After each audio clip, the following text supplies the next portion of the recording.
One. Whether it's an illusion, hypnosis, or fortune-telling, no one can escape Smoke and Mirrors by Steve Lyons, narrated by Jeanette Fielding and guest starring Tim Beckman, today on an Unearthly podcast.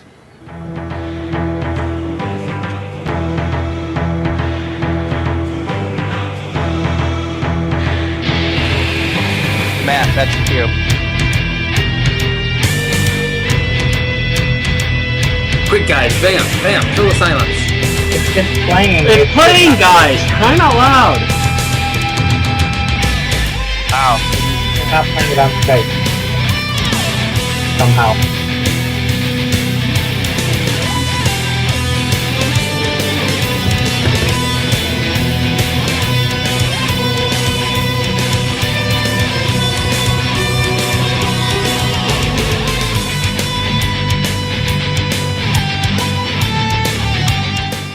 Crying out loud, they call it a noise dampening microphone for a reason. And it's never affected us before. That's because I only used it twice. Alright, welcome to an Unearthly podcast, guys. As you can see on the image and from the intro, we're continuing Destiny of the Doctor with installment 5, Smoke and Mirrors. I am the Man in Black, along with Mad Matt Winchell. Hello.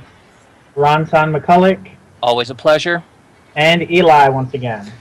Hey, what's up? I'm 2 Mountain Dew Kickstarts in. So he's hopped up. Oh, yeah. How about you, Ray? What do you got left? I had a Mountain Dew regular this morning, but that's about it.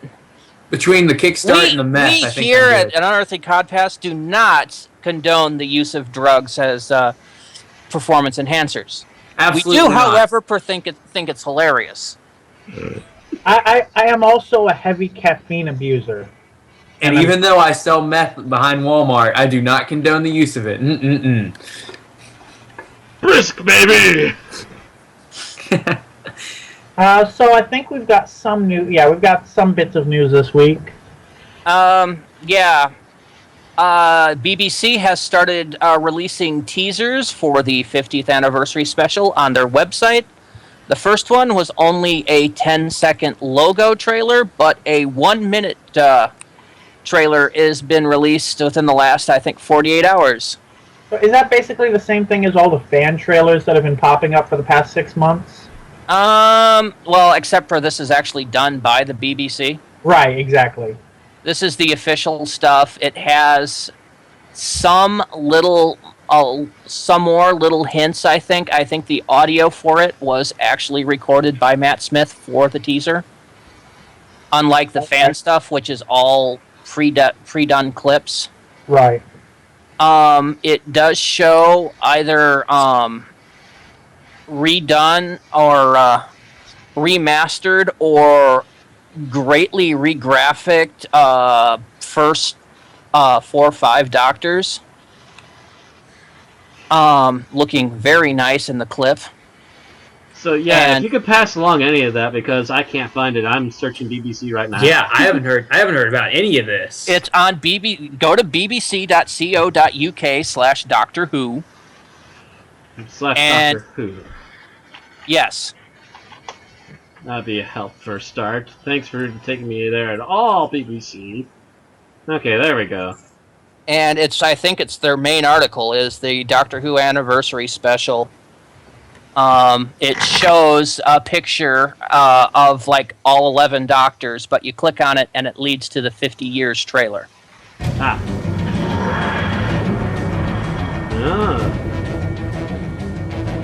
Oh, wow. I've been running all my life through time and space. Every second of every minute of every day for over 900 years. I take it you're watching now? Yeah. I fought for peace in a universe at war. Now the time has come to face the choices I've made in the name of the Doctor. Our future depends on one single moment of one impossible day. The day I've been running from all my life. The day of the Doctor.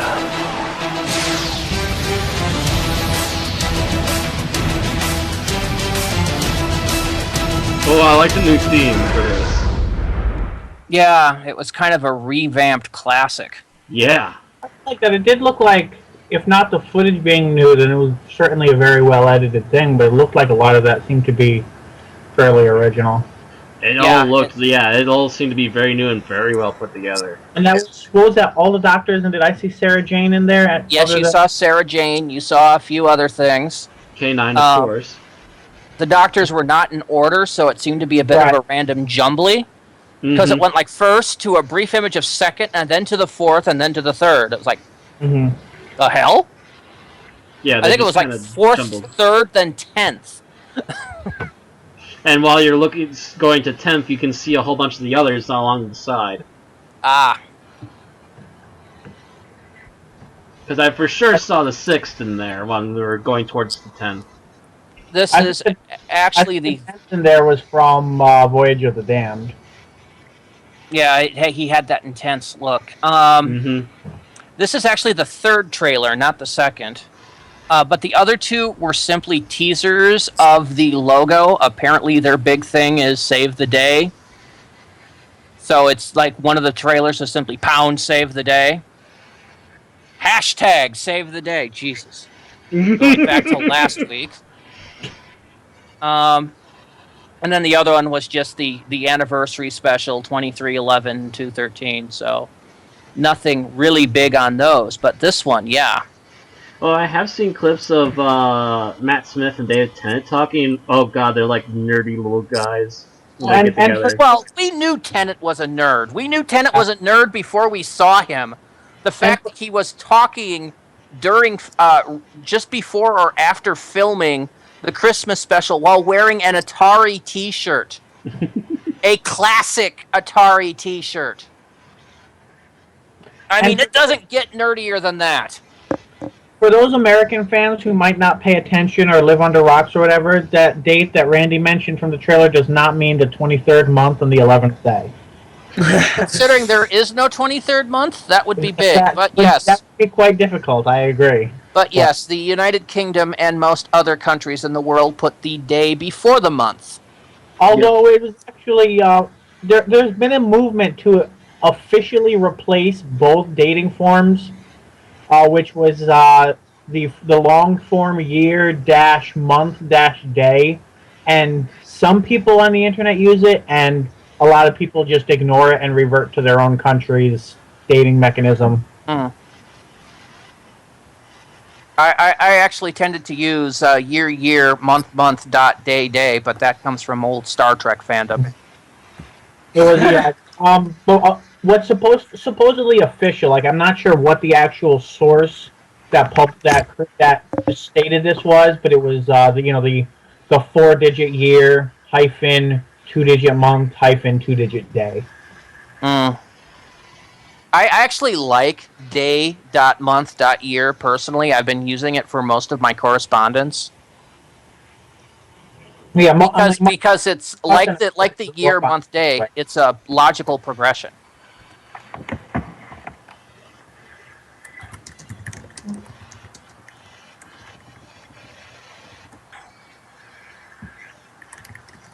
And on another piece of somewhat news is that it was announced that this was an offhanded remark. I believe it was from Moffat in an interview, essentially that Peter Capaldi was had very specific things in mind and was essentially going out shopping to pick his own outfit as the Doctor. So that gives a bit of insight, assuming, of course, that it's not misdirection and trickery, which the Moffat administration has been known for. But if it's, you mean other than crappy writing? Oh, yes. Can I just say that I really hope the outfit he picks is something like a bathrobe and penny loafers? Like that would. Oh, make I me hope happy. not. I hope not. We've gone kind of away from the camp Doctor outfits. Like, do you really want to see a 55-year-old man running in his bath clothes, leaving slippers strewn around the universe? Yeah, I'm from the internet. I've already seen gross stuff. I see it every time I go online. Do we really want him going around? Because most of the styles were usually non-period. So do you really want him running around like some kind of universal Ebenezer Scrooge in his dressing gown? Yes. I was kind of thinking more along the lines of what's his name? Hitchhiker's Guide. Yeah, except he's too old to be Arthur Dent. Yeah, Arthur. Well, he can always bring along his wonderful towel. He'd be carrying a towel around, yes. And Towels can be used for many I things. think Moffat has been trying to step away from the Douglas Adamsy feel that Russell Yeah. Davies tried to put in. And with Moffat as the writer, it would be a Sherlock towel. Mm-hmm. I personally think we're going to see another suit of some kind. I just don't know which kind or what era. I wouldn't mind something like a cross between the more modern stuff and the Pertwee outfit. I think that would suit him, but that might be a little bit too specific. Well, again, something cross between that and the Pertwee, which means that it'll be the Pertwee, but tamed a bit. Mm-hmm. Yeah. Sort of like how Matt Smith had the Troughton thing going on, but not 100%. This, I could see him pulling off the Pertwee look with his own spin on it. Mm-hmm.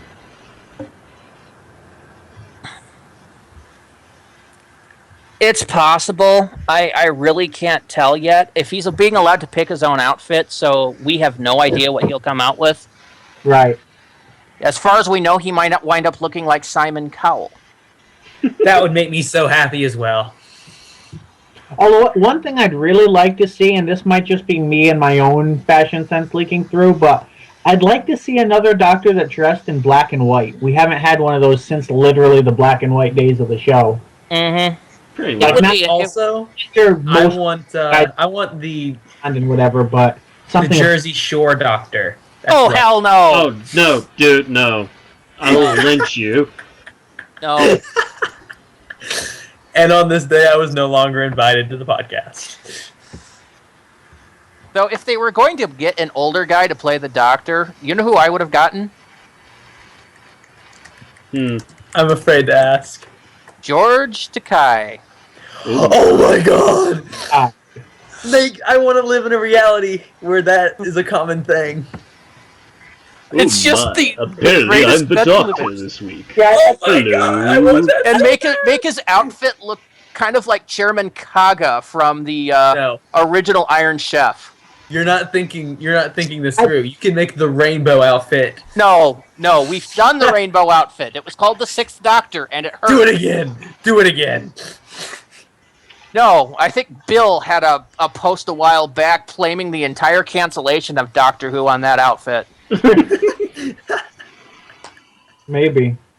What was I about to say? Oh, I was going to say, I think Moffat officially came out as being too timid to have a non-Caucasian Doctor. Hey Matt, why don't you tell Jake to go to hell? No. That's for a different thing, but it's for a different video I'm part of. Well, it wonders if Russell T Davies continued if one of the next Doctors would have been black. Maybe. I was thinking about that. Who would y'all have play a black doctor? I don't know. I could figure out who I wouldn't have play the Doctor if he was black. That doesn't help. Yes, I That don't- doesn't really- Because I couldn't see Chris Rock in the role. No. Well, the thing is, like, any American actor, no matter how many of them I'd love to see do the thing, would not really fit in the role. Like, Oh, wait, I can think of one person that would do it, although he's too famous. who's that? Morgan Freeman. I was going to say that too. Can Morgan Freeman just play everything? Please. I would not do Samuel L. Jackson.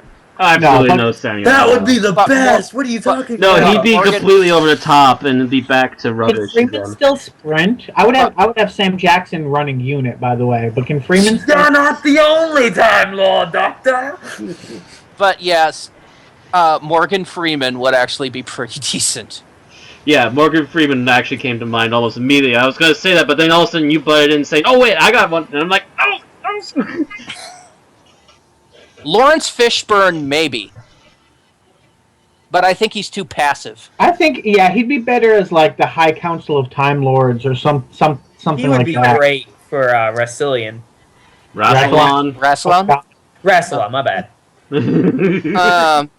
Nah, to be honest, the person they got to play Rassilon in End of Time, I think, was pretty much the most perfect person they could have gotten. Because he's evil. Wow. I guess it And depends. a douche. Was the campy barking of him a result of the writing, the directing, or the acting? The entire role. I mean, look at him in the Five Doctors. Not played by the same guy, but just as campy. True. This is the game of wrestling. I mean the whole "I will not die" thing. That was perfect, actually, for considering he was supposed to be playing off his rocker. Yeah.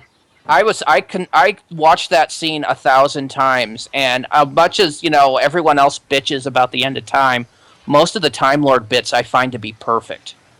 Yeah. It's basically they basically went to resurrect the greatest person in their history, and instead they got basically a overambitious madman that made things worse. That's how I see Rassilon. That's a pretty apt description of him, from what I can tell. Mm-hmm. Like they went looking for FDR and they got Hitler instead. Kind of. More or less, yeah. It's more. It's not quite the same, but it's like they're looking for FDR and they got Teddy Roosevelt instead. He kind of is the George Washington of Gallifrey, though, isn't he? He is, and yet he isn't. It's weird. It's like this huge Doctor Who. There's other darker aspects to Rassilon that were kind of hushed down in the official history. Yeah, like in terms of his official role in the society. Yeah, he's the founder of the society, so he could be any of the founding fathers of America in analogy. He could be, Washington, Adams, Franklin, or he's kind of all of the above. But the thing is, Franklin was Omega, kind of, the science guy. Yeah, so was Rassilon, though. Yeah, well, Rassilon was also part of the whole science behind things, Because too. remember the fact that Rassilon wound up with all of the of Rassilon items. Yeah. The rod of Rassilon, the sash of Rassilon, the coronet of Rassilon, the thong of Rassilon. The game. The board game of Rassilon! I'd buy it. Merchandising! They could have been like, and the ancient Time Lord weapon, dildo of Rassilon, complete with the butt plug of Rassilon. They're probably out there. He was pretentious enough. Yes, he was. And this is the gimp suit of Rassilon. I would buy 12 of that. That says way too much about your personal life. I don't care. Eat it up, Internet. Eat it up. I'm gonna get marketing now. Just stuff being trying to be sold to me, just like that stuff. I mean, Rassilon got up in the morning, left the bed of Rassilon, went to the shower of Rassilon, put on the robe of Rassilon, ate the Wheaties of Rassilon, drank from the mug of Rassilon, and then went to the desk of Rassilon to have his Rassilon day. There we go. I really hope speaking of George Takei, I hope he has a day just monologuing like that. Oh, it's another great George Takei day. It's another great day to be Takei. No, he wouldn't. He wouldn't say George. He wouldn't say George Takei because he also uses his name as a synonym for gay. So he would just straight up say Takei. Now, that's the thing though with George Takei as the Doctor. That would make "Oh my" a catchphrase. Oh my god, I want that so bad. It's already his catchphrase. Yes, I know, but it would become the Doctor's fresh catchphrase. Randy, I wish you never told me, because now I want this so bad, it's killing me. For the first season, the writers would resist it. They would do their best not to have it. And then the fans would not let them rest until they put Oh My into a major episode, and it would just spiral on from there. It would just be his pause words. Here we are on the planet Straxus, and we're going to face the Oh My.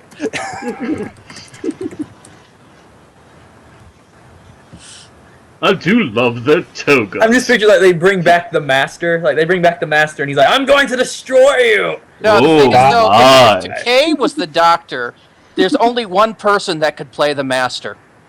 William Shatner.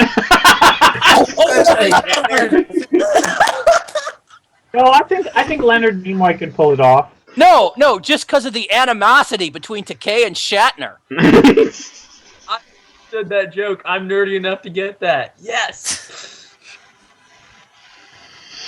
Oh, yeah, Takei and Shatner. hate each other with a passion.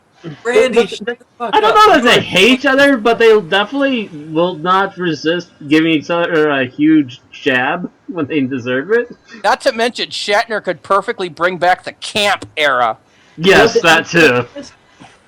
When you said Takei is the Doctor, my first thought of the Master was like, the 80s ambient gay scenes of the Master. And it's like that would pretty much be played up to 11 in any Master that Takei fought. Although, if you wanted to play it seriously and you wanted to make something that hurt people's brains, you could do Walter Koenig to do it. Randy, yes, you're killing me. I'm not sure if they're still doing Russians as villains. And you don't have to. I mean, think about Babylon 5, where Walter Koenig played Bester. And he played that fairly dark and fairly, evil-esque. That would actually be a fairly Master-esque character. But if we want to go for a serious one, and we go with playing off George Takei, obviously we'd go with Leonard. Because Leonard Nimoy's played a couple of decent good. Yeah, except he's lately. retired now. He is? Yes, he basically will only do limited acting stints and only usually relating to previous characters. In other words, if they want him back for a scene as Spock in a Star Trek movie, he can do that. So you're saying that Transformers is more likely to get him than Doctor Who? Correct. He'll do voice acting. No. He'll do voice acting, but he's not doing regular acting anymore. Oh, so he could play like a cyber leader or something like that.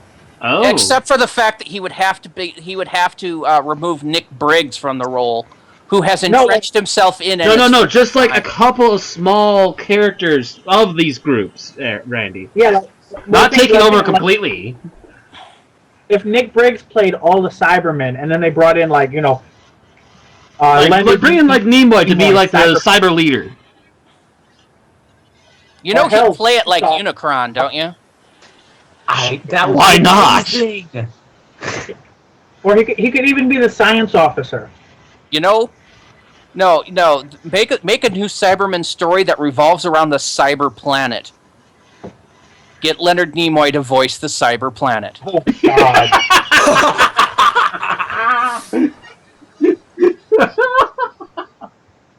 My problem is I played Kingdom Hearts Birth by Sleep, and it was brought to my attention during that game. He sounds like a pirate. So it'd just be like, there's a pirate cyber planet out there that's going to kill us all. And I wouldn't be able to take it, completely seriously like Doctor Who asks of me. You don't have to take Doctor Who completely seriously. I was being sarcastic. Doctor Who frequently has its tongue in its cheek. Frequently, but not always. Like that time where everybody was the Master, that was really serious, guys. That was End of Time, which I was mentioning before. Yeah. I love the that era of Doctor Who, but that's one of those things where I'm just like, I love that, and then somebody mentions that, and I'm like, well, I guess I don't love it. I'm very fond of it. Like I said, there's a lot of people that have a lot of bitching about the End of Time. I'm just thinking, and I can understand their point of view, though. If your idea with the cyber planet and Nimoy came to like all the V'ger references and Borg references and everything, like Facebook really would blow up with that stuff. I can fully understand people's reservations about the. I want to make a fan film with this. I want to hire these guys where you have that, and then you have Takei coming down as the 11th Doctor. 11th. Can we go on something else? Because this is killing me inside. I don't live in that reality. We're breaking hamsters, and we haven't gotten to the main focus of the episode yet. No, we have not. You've broken me, Randy. Welcome to my mind. The internet has been wearing me down for 15 years, give or take, and you just finally you're the straw that broke the camel's back. Randy This is now how just looks awesome over to I the chalkboard and makes another mark. I do. This is what I do. I break people's hamsters for a living. That is what that's what I refer to it, by the way, as breaking of the hamster. The little hamster that turns the wheel that runs your brain. I killed them. I guess that's better than breaking my cherry. There was somebody else we know from Australia that we used to Skype with, and he used to kill his brain all the time.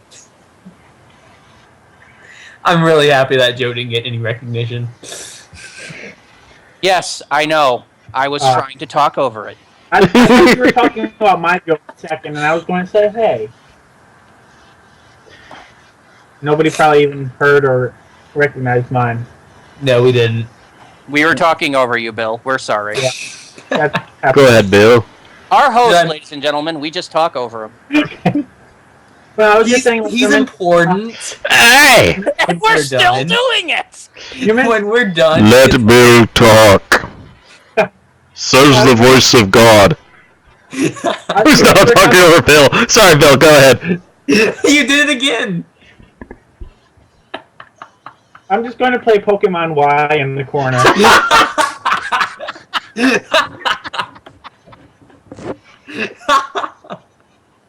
Make another mark on the board, Randy.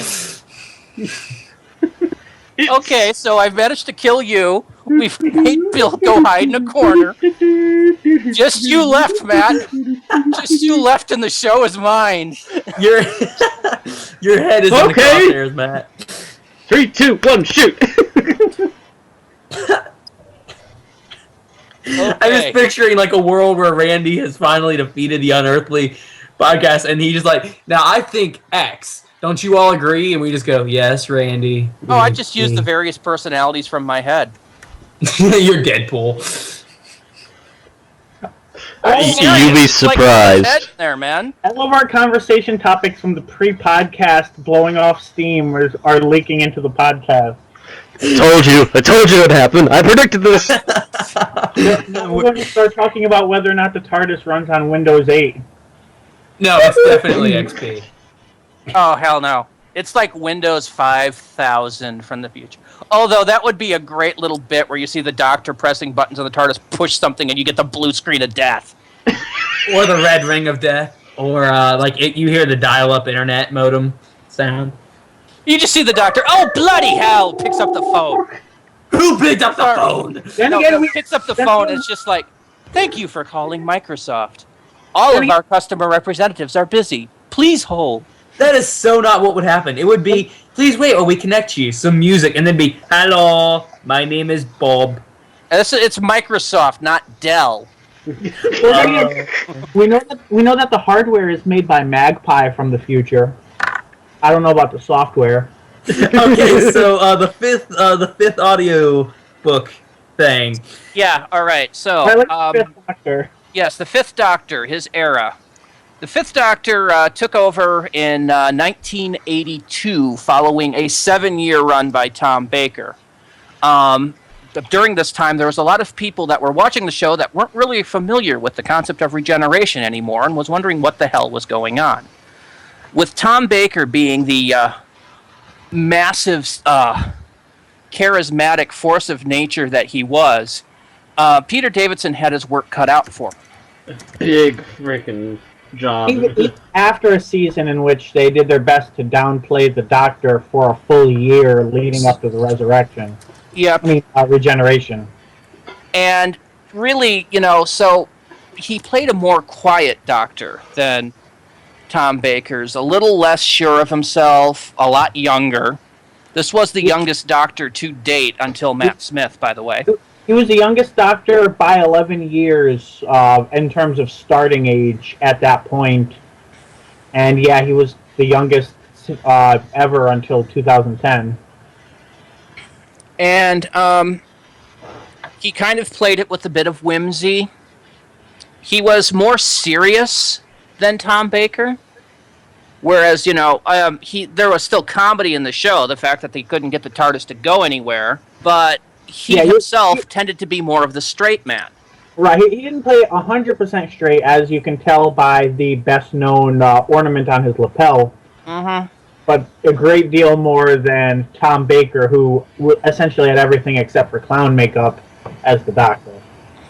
And this was also the second or third season that John Nathan Turner was in charge. I believe it was the second. His first season was JNT's second, because the first JNT was the red outfit. Yes, but I think JNT was an associate producer or something the season before, not fully in charge, but just taking the ropes. Got you. Well, he hadn't, because Shada, however you pronounce it, because it's pronounced both ways in the episode, was going to be the last episode before the season that John Nathan Turner fully took over. So he hadn't done his whole revising things and everything else at that point. Mm-hmm. Yep. But no, this was also the first custom Doctor that JNT had. He had pretty much mandatorized the whole concept of uniforms. Question marks. The question mark theme, but every character always wore the same outfit. And for those not sure what I mean by question marks, if you're watching the stream, the top right-hand image there, you can pretty clearly see them on the collar. That started with Tom Baker with his... Due to the lag, but yeah. That started with Tom Baker with his uniform, aka the red outfit. Yep. That he started a season or two prior, and was continuing on through the Seventh Doctor, who wore a jumper or sweatshirt for those of you in America, that was full of question marks and carrying a question mark umbrella. Did McGann have anything relating to a question mark in his outfit? No, and by the time of by the beginning of the movie, the Seventh Doctor had purged all those question mark items. Yep. It was through the covers of the Virgin New Adventures books, I believe. Mm-hmm. So, Sylvester McCoy hated it. He hated the whole concept, but John Nathan Turner insisted. But anyway, the Fifth Doctor lasted until 1984. That means that, in the fictional world of Grand Theft Auto, when Vice City was going on, Peter Davidson was the Doctor. Just to put it in context for you all. And that would have been his last year. Wow, we even got Grand Theft Auto into this podcast. Is there anything that we discussed? We've gotten Pokemon, we've gotten Grand Theft Auto. I had been planning that for 3 days, so... In a Zelda one, we have completed the trifecta. Unfortunately, Zelda didn't start until 88? So, I thought it was like... That would have been after the show canceled. Please, who can follow the Zelda timeline? This guy. Regardless. If you want, Bill, I will give you an entire posting on that, but that's a separate bit. I can send you a link to the future. What was rumored to be advice to Peter Davidson from the second Doctor, Patrick Troughton, never beef more than 3 years. So he left to be replaced by Colin Baker. His companions were Nyssa, Tegan, and Adric, which were holdovers from the Fourth Doctor. And that was the most that any Doctor had since the First Doctor himself. Since the early days of the First Doctor. Not counting Legopolis, because that's kind of a special entity in and of itself. Mm-hmm. But, yeah, it was those three. Eventually, Adric left to be replaced by Turlough, then Nyssa left, and then it was kind of a gradual build down. Turlough left. Tegan left, then Turlough left, and then Perry was picked up on the same episode that Turlough left. And that Perry was the companion when the Doctor regenerated. This particular audio deals entirely with the early days, so Nyssa, Tegan, and Adric. We were doing some comparisons, and this particular episode would have took place during the first season of Peter Davidson's run, between the episodes The Visitation and Black Orchid. So can I ask you a question before we start? Go ahead. It'll go a little bit back in time. Yes. Sorry. Yeah. The Watcher. I had to do a little bit of background reading on the Fifth Doctor because I'd never heard a single detail about him. It was invented for one episode and used for that same episode, and that was pretty much it. Yep, was it. See, back then, each regeneration was unique. They changed how he regenerated every single time, and the Watcher was kind of like the regeneration manifesting for Tom Baker. That's confusing, but okay. It was confusing because they It was introduced confusing the as all Watcher. get out, man. It was essentially sort of described as if the Peter Davison Doctor had psychically projected himself back to protect Tom Baker in the day leading up to his regeneration. Which is in itself a violation of the laws of time. So, it's kind of a massive WTF. But then again, John Pertwee's regeneration into Tom Baker was dealt with by somebody who was doing largely the same thing. Choji Campo, whatever the hell his name was. All right, well then let me just say on what I've read about the Watcher, do not like, could have been done better. But back on the actual subject, the Fifth Doctor, I've enjoyed him better than the others. I did. In the stories that I've the audio series anyway. I haven't watched the original Doctor Who show. One thing about these audios, which I do like, we've mentioned the fact that it always seems to be writing for that era. Big Finish does a really good job of taking the style of background music. Oh yeah, I noticed it particularly era. this episode too. It's like, Yes. oh my god, this is exactly the kind of music I remember. Yes. It is and it isn't. It is because it's that same style, and it isn't because it's completely new. That's what I like, is they reorchestrate it in that style, so it's kind of awesome like that. Which is interesting because Doctor Who seasons back then, well, actually they do now, tended to use a lot of the same background music. They just pull it from their stock. Of course, back then, the background music tended to be less. Yeah. They referred to it as incidental music. So it would really only show up at moments of really high drama. Although I think by the Davidson era, it was becoming more common. Mm-hmm. They were able to throw more budget at it, and they probably had a bigger stockhold of unused music. Yeah, if you look at the early days of Doctor Who, you look at Pertwee and Troughton and Hartnell, background music was rare. It was there, but it was rare.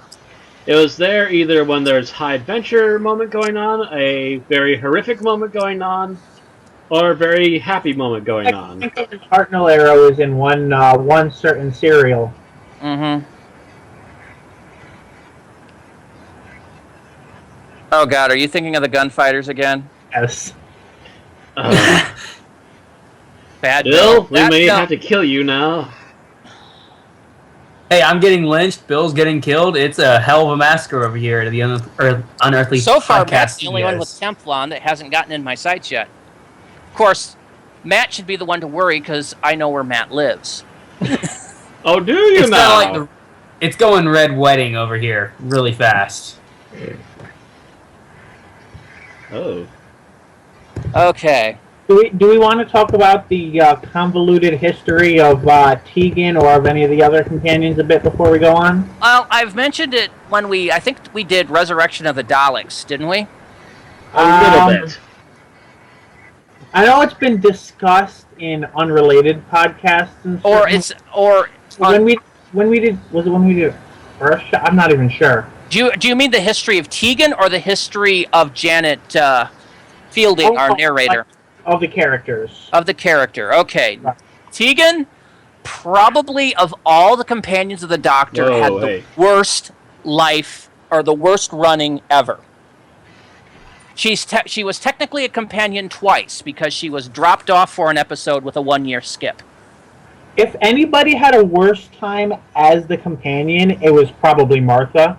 And that's just because Martha would go a year at a time dealing with crap caused by traveling with the Doctor that nobody else had to remember. I don't know. I think Tegan has it worse.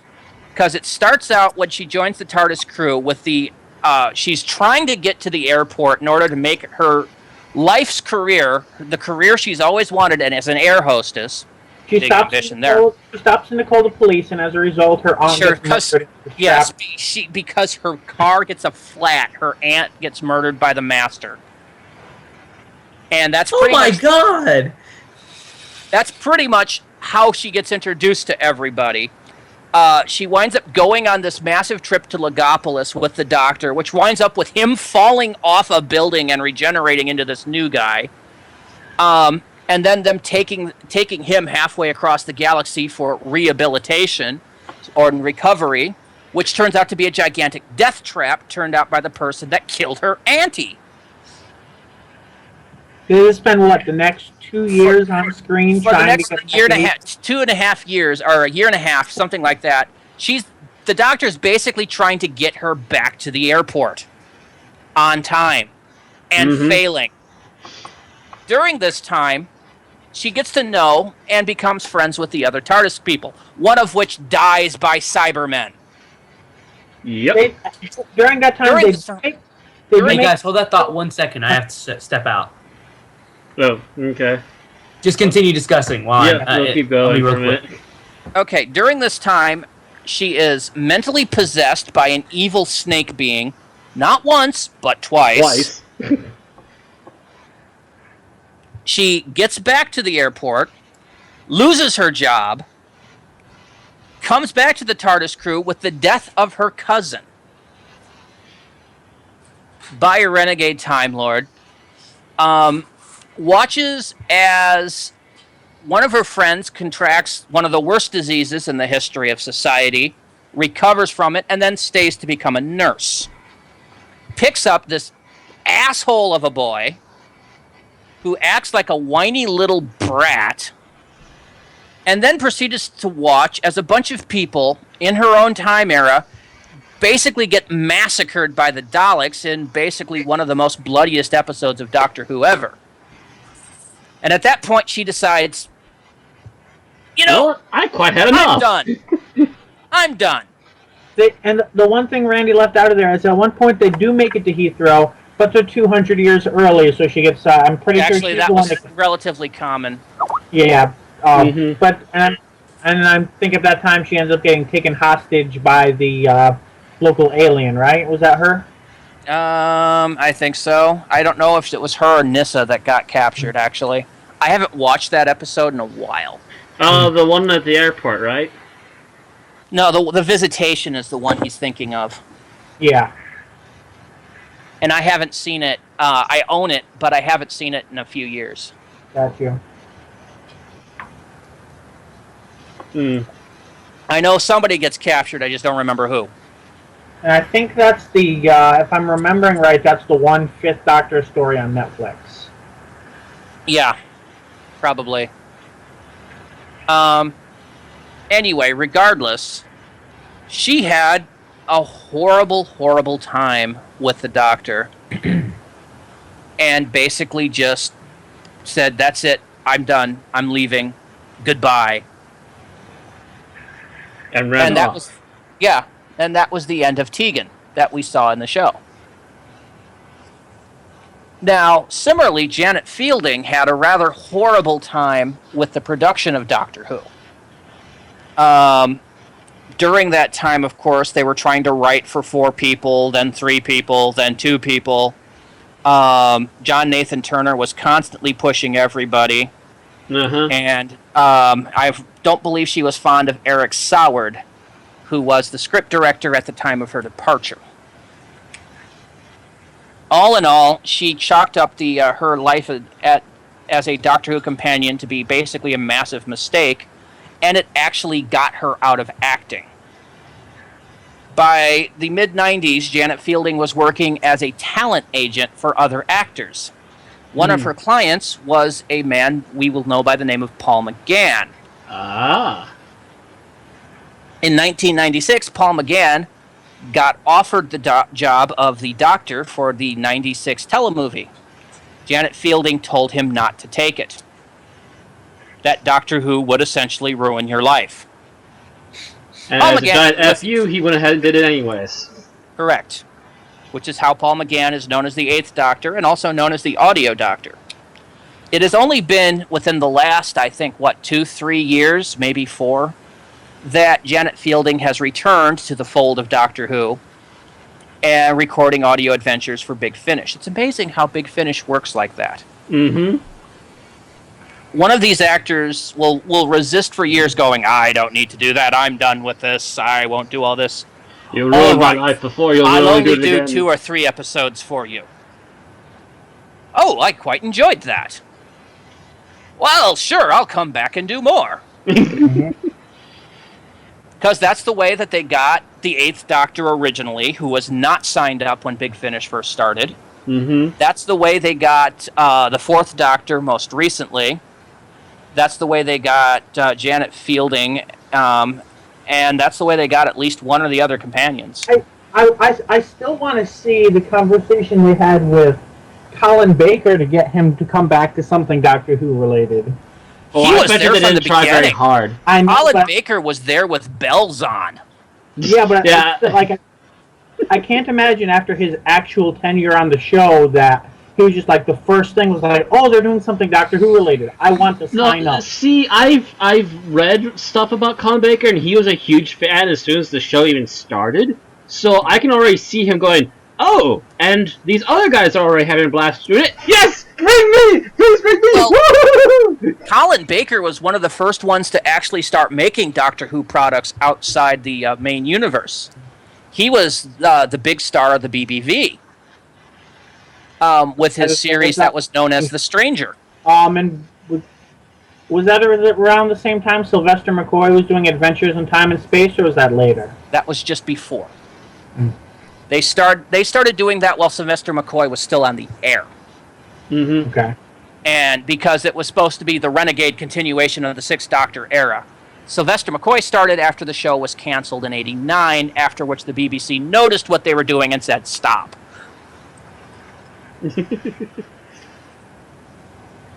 But, yeah, Colin Baker has always wanted to challenge Tom Baker at the helm of most Doctor Who made stuff, so I can see him joining in on a heartbeat. When he heard that Big Finish was doing this and they were licensed to actually play the characters, Colin Baker, I think, was the first to sign up. Followed shortly thereafter by Peter Davidson and Sylvester McCoy. Not necessarily in that order. As long as his ex-wife and were not behind it, and he got to actually have some creative control over how the Doctor was portrayed. Yes. Yes. He was happy as a clam, and still is. Otherwise, he wouldn't still keep doing it. But yeah, so that was Janet Fielding and Tegan's kind of experience. We also deal with Nyssa in this, who the character joined, was first in the serial Keeper of Traken. And actually, then joined. There's references to that in this special as well, which I think, from what I've seen, they largely ignore her specific history, although I might just not have seen enough. But here they bring it up, and no, they don't really ignore it. It's just kind of not important at the moment. Yeah. And it occasionally came up when they dealt with the Master, and sometimes it didn't. But anyway, yeah, she basically joined the crew, the serial later Legopolis, when she went to find her father, who had disappeared. In reality, her father, Treemass, had become his body had been stolen by the Master,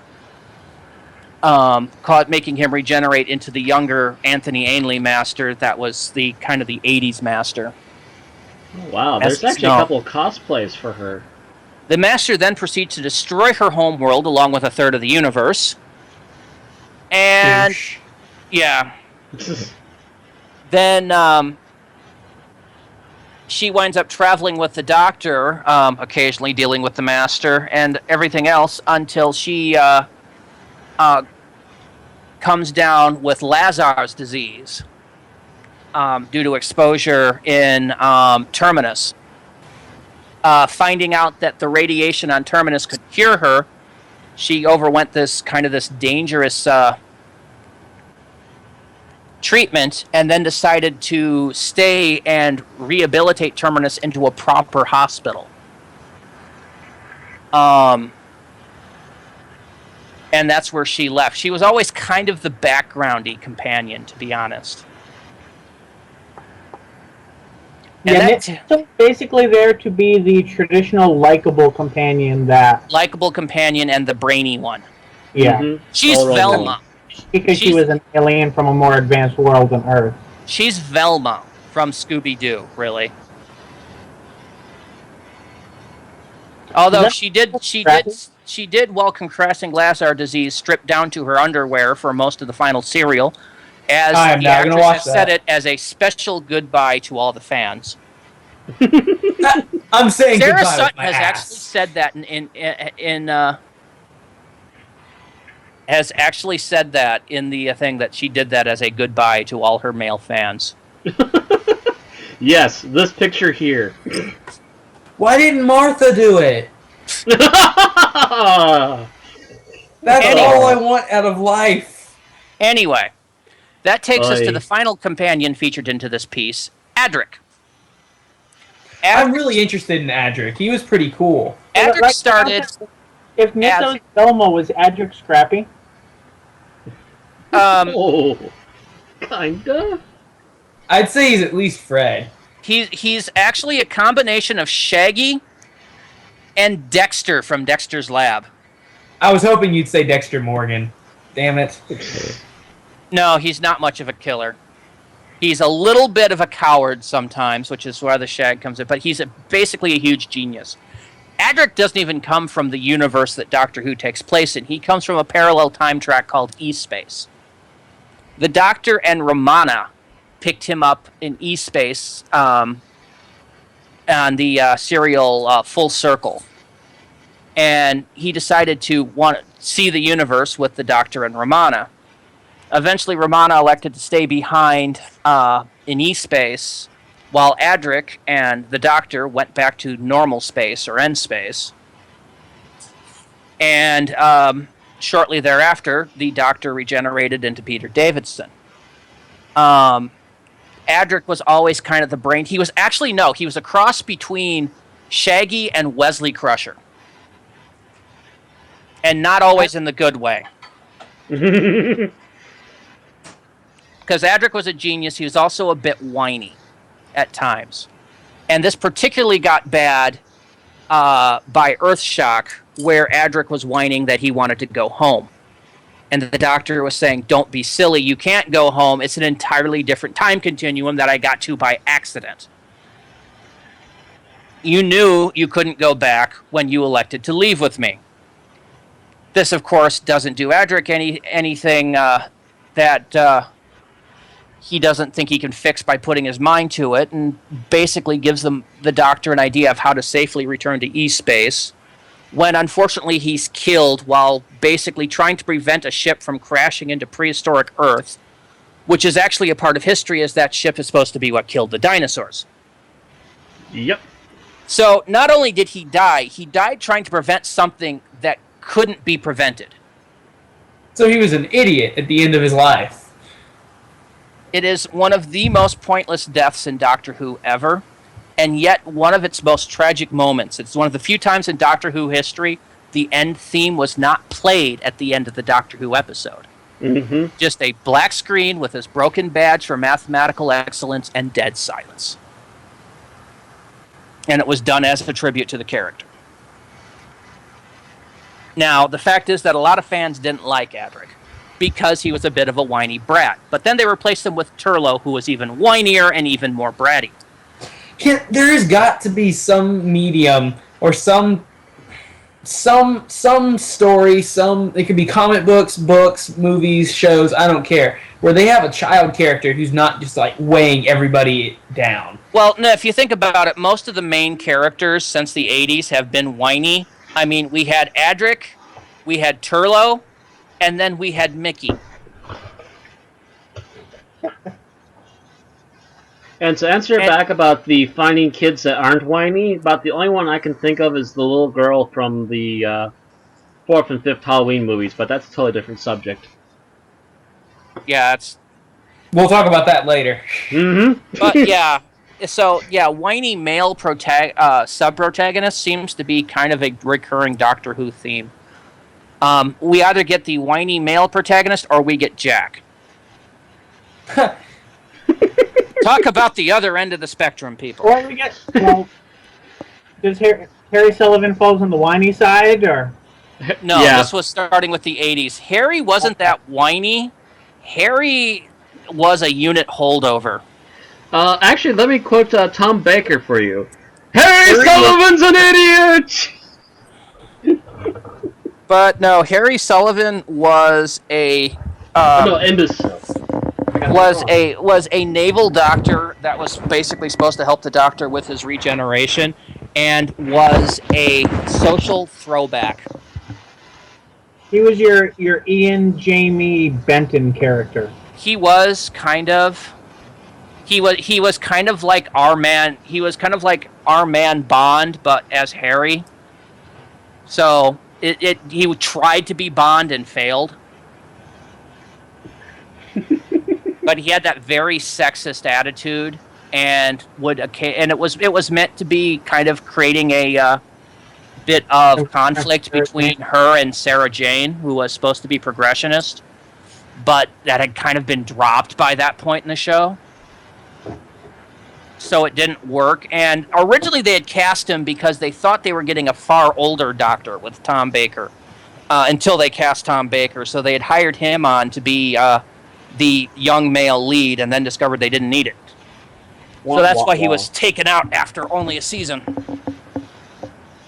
And then you don't get another male character going backwards until Jamie. And Jamie could be whiny, but not as much as he was just confuzzled. And at least he was also useful. Yes, as a he blunt was. object.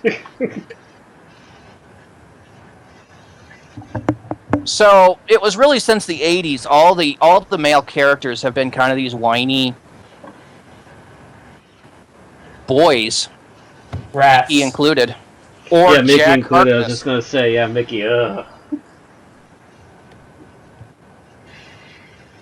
Yep. So I'm gonna. Rory and Mickey. Sorry. Bill, go ahead. No, go ahead. At least Rory and Mickey did improve over time. True. Yeah, although Rory also fit that stereotype at first. Mm-hmm. Yeah. God did He got better. God did better. he. Got better, but he was also the Doctor Who equivalent of Kenny. Yeah. Yeah, he was. I've said that so many times. Well, you know how every time you almost kill a Saiyan, they get more powerful? Rory is if you take the almost out. And he doesn't really get more powerful. He just gets more like, wait, maybe I shouldn't do that. He gets smarter. He gets a little bit smarter, but also at the same time, he gets a little bit more mopey too. A little bit. He got bit? He got a bit more spineful after he died a couple of times. It's kind of like the old saying about Nerima. If you can survive the sanity for so long, you just learn to deal with it.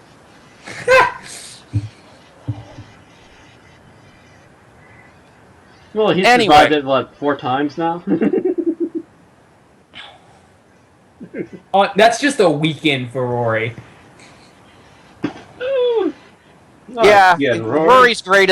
Rory was greatest with the episode with his father. I hate most of the rest of the episode except those bits. Yes. Is that, I agree. The Dinosaurs on ship a with the spaceship. dinosaurs on a spaceship. I thought you liked it. Reviewed it on the podcast because I thought I was the only one who hated it. Well, no, it got a high review because of that. And actually, I don't know. I haven't watched it recently, but it's in that season I did not rate high. I thought I liked it better than its predecessor, Asylum. Right. I didn't like Dalek Asylum. Yeah. Yeah. It's way I liked better it than better. Asylum. It was better than Asylum. It was not as good as A Town Called Mercy. Mm-hmm. And all of it was better than freaking Angels Take Manhattan. Fucking Angels Take Manhattan. All right. Just since we've been going on for probably about, I think we've been streaming for about an hour. Maybe we should move on a bit toward our Subject matter? Yep. So plot summary. Who wants to do it? Not me. Not it. Not it. I don't think Eli's done one yet. Oh, do I have to? Yeah. Want to give it a try? I'd really rather not. The internet will rip me to shreds. Hey, we've all done it. If you're on the podcast, you do summaries. I'll do it next week. Deal? Deal? Anybody? I already did last week. Bill, please? I'm crying over here. The doctor and his various companions are at a fair in 1920s. I'm not sure if they say where it was, and I'm not sure where Houdini lived. Was it England? I don't know where they said. I wasn't sure either. It was No, they posted specified. They They specified. I just can't remember what they said. I just listened to it this morning. Was it supposed to be in England? Did they say? They didn't even say the location, no. I have no idea where Houdini lived. Houdini didn't live so much as he traveled a lot in that time. He existed. I think he actually had his home on a train. He had his own train car, I think. I do believe that in the later days he did spend more time in America, but I don't know where he originally came from. I was going to get to that. I was going to talk a bit. Should I talk a bit about Harry Houdini first? Sure. No, nobody here needs to hear about Harry Houdini. Should we actually discard the plot first? Maybe a bit after we go through the plot. Yeah. Either way, we're on Earth. I'm sure that's a given at this point. We're on Earth at a carnival, and the doctor's trying to explain to his companions that they're there that while they're there, they should have fun. At which point, of course, Tegan is annoyed because they're not at Heathrow. As we've established there, this is during the time where they've been trying to, pretty much every episode starts with trying to get to Heathrow. And failing, and Tegan gets pissed. So far, par for the course. Yes, exactly. We're very well showing what season we're in. They are approached by someone dressed in a shawl who tries to read Tegan her fortune and such, and she's not having any of it, but she does see a poster for a Harry Houdini performance, which she's interested in. So she begins explaining the character to the two of the three off-worlders, before she's stopped by the figure in the shawl mentioning her aunt and another, I'm not entirely familiar with the reference, but it's from his own future. The Bay City Rollers, they were a band. Gotcha. Because he references them, which finally gets Tegan's attention, at which point the doctor introduces him as Harry Houdini. They begin to speak a bit. He mentions that he's familiar with the doctor and that it was due to a device that he had that the doctor came in the first place. They then go off with Houdini to talk about why he called them there, which was essentially because of a alleged fortune teller that he could not discern what methods they were using, and this disturbed him because he was convinced that it might be alien technology or something from the future. He convinces the doctor to go and investigate this, at which point they discover that he's using a sphere of the Ovids, which are a race that use these telepathic spheres to travel. Were they mentioned in a previous Doctor Who work? I'm assuming based on the context, it sounded like they would have been. Yes, they. As I mentioned before the podcast, in the TV serial The Highlanders, the companion Ben mentioned that he learned escapology from Houdini. I meant the Ovids themselves. Oh, the Ovids? No, those were new. Sorry.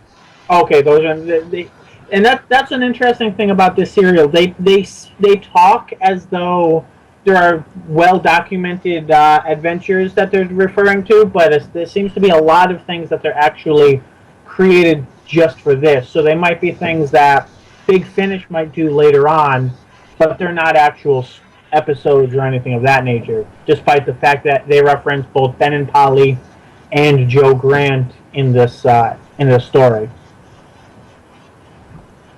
So they go on, and while they're investigating, first the doctor picks up the sphere and is contacted telepathically by his 11th incarnation, while his companions discover that the lion and tiger are not in their cages. A tiger in England.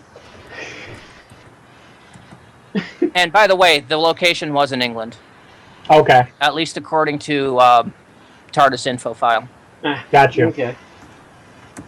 So the companions end up split up as a result of trying to escape this situation, while the Doctor and Houdini stay together as Janet Fielding's version of Matt Smith imparts information to the Doctor. Which I didn't think was too bad. Yeah, she did a very good job Right. on that.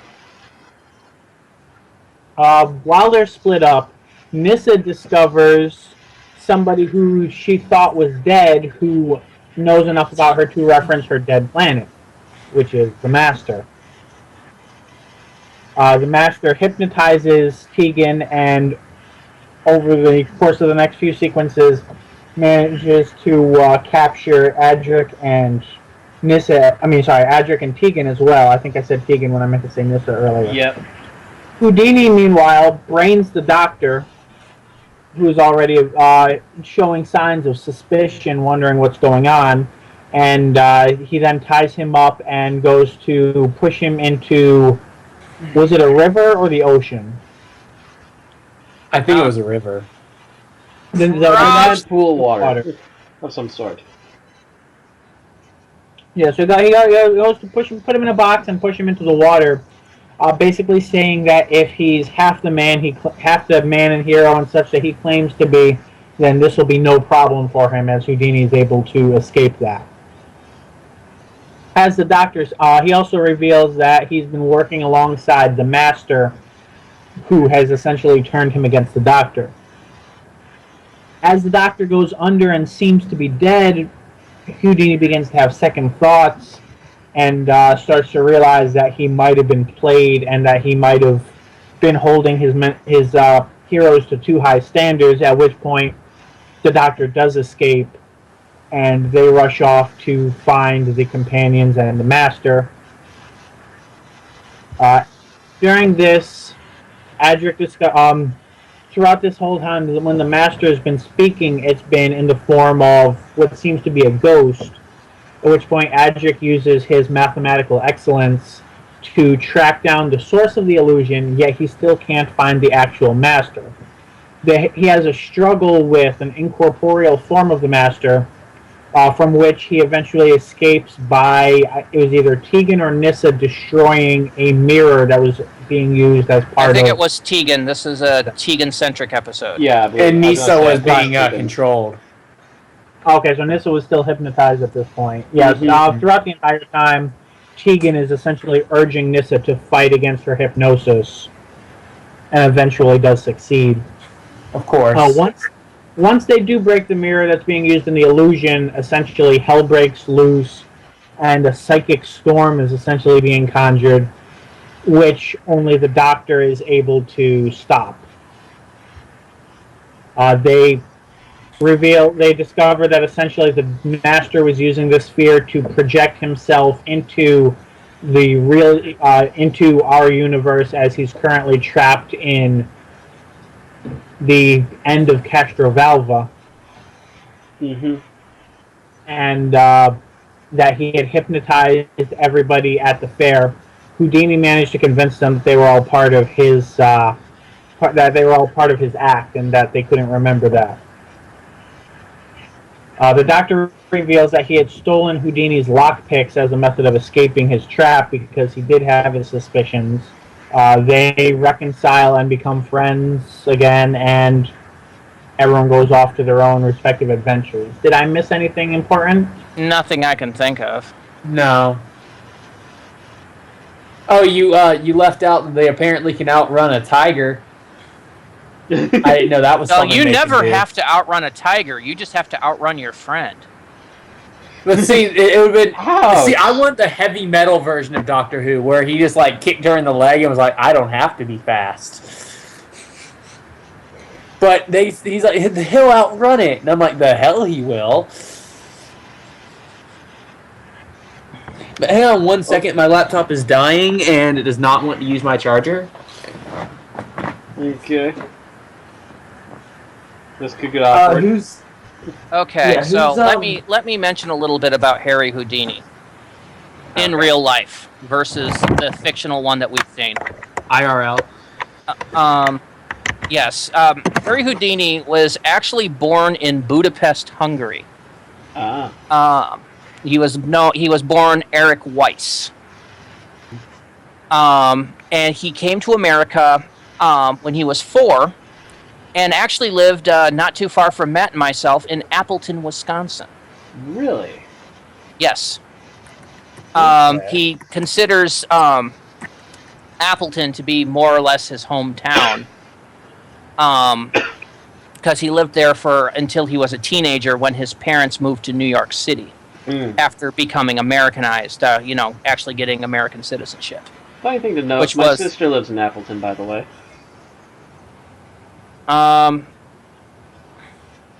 His parents moved to New York. Yeah, he moved there in 1887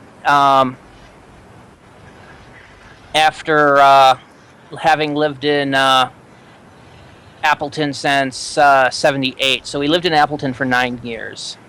Eric worked as an odd jobber for a while, and then got a job as a trapeze artist, cross-country runner, and then became a professional magician and called himself Harry Houdini, after Jean-Eugène Robert Houdin, who was a famous French musician.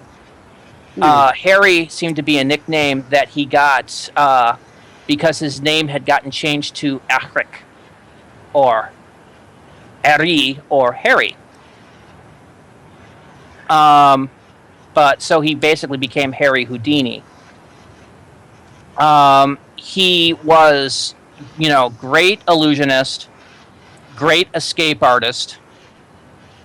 And then later in his life, he did start to do this campaign to shut down false spiritualists.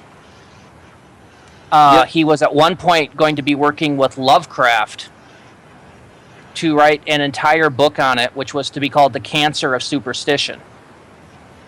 That would have been scary as shit. Unfortunately, Houdini died before it could be published and finished. He died of peritonitis, a ruptured appendix, when, according to rumors, he was basically... he used to go to places and would basically let people hit him because he knew how to tense his muscles in a way that it would absorb it so that he would never actually suffer damage. Unfortunately, the person hit him by surprise, very hard, very fast, and repeatedly. And it ruptured his appendix, but he kind of did a show must go on thing for 2-3 days before dying of peritonitis in Detroit. Not the greatest. He was 52 years old when he died.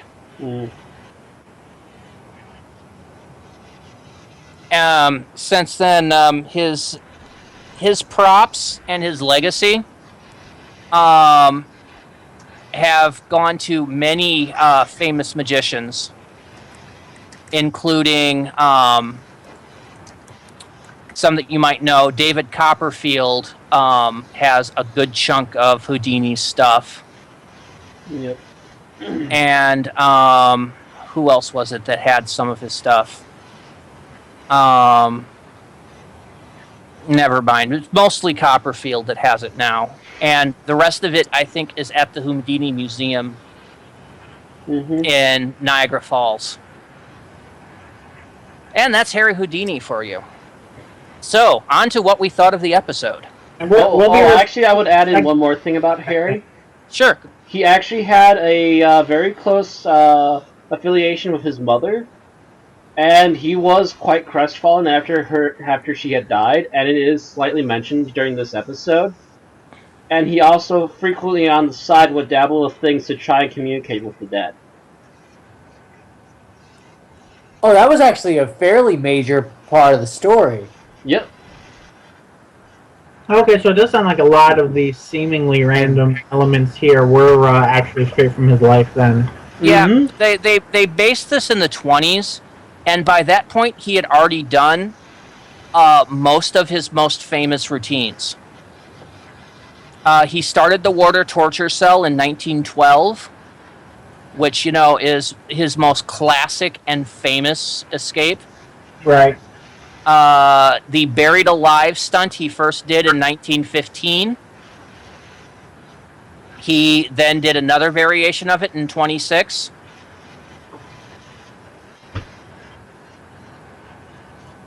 Unfortunately, that was shortly before he died. Mhm. So, so by the time that this was supposed to happen, which was the early 20s, I believe like 23, Houdini had pretty much done most of his key work. He was past his prime then. Probably about his 40s by this No, point. he was in his 40s, bordering on his 50s. He could have still done more. It's just he had kind of spent all his time working on revamping the buried alive stunt, and only got to debut it a month before he died. Now, see, folks, you're getting a little bit of history here too. He had a rivalry with Raman Bey, who was an Egyptian performer, who claimed to use supernatural powers to remain in a sealed casket for an hour. And Houdini basically was going to go, yeah, I can do it too, only I don't claim to use mysticism, I just claim to be able to do it better. Triangle snap. He bettered Bey on August 5th, 1926, by remaining in a sealed casket or coffin submerged in the swimming pool of New York's Hotel Shelton for an hour and a half. Just control. He said he didn't use any supernatural powers, just controlled breathing. And then he repeated that feat in the YMCA in Massachusetts in 1926, this time for an hour and 11 minutes. He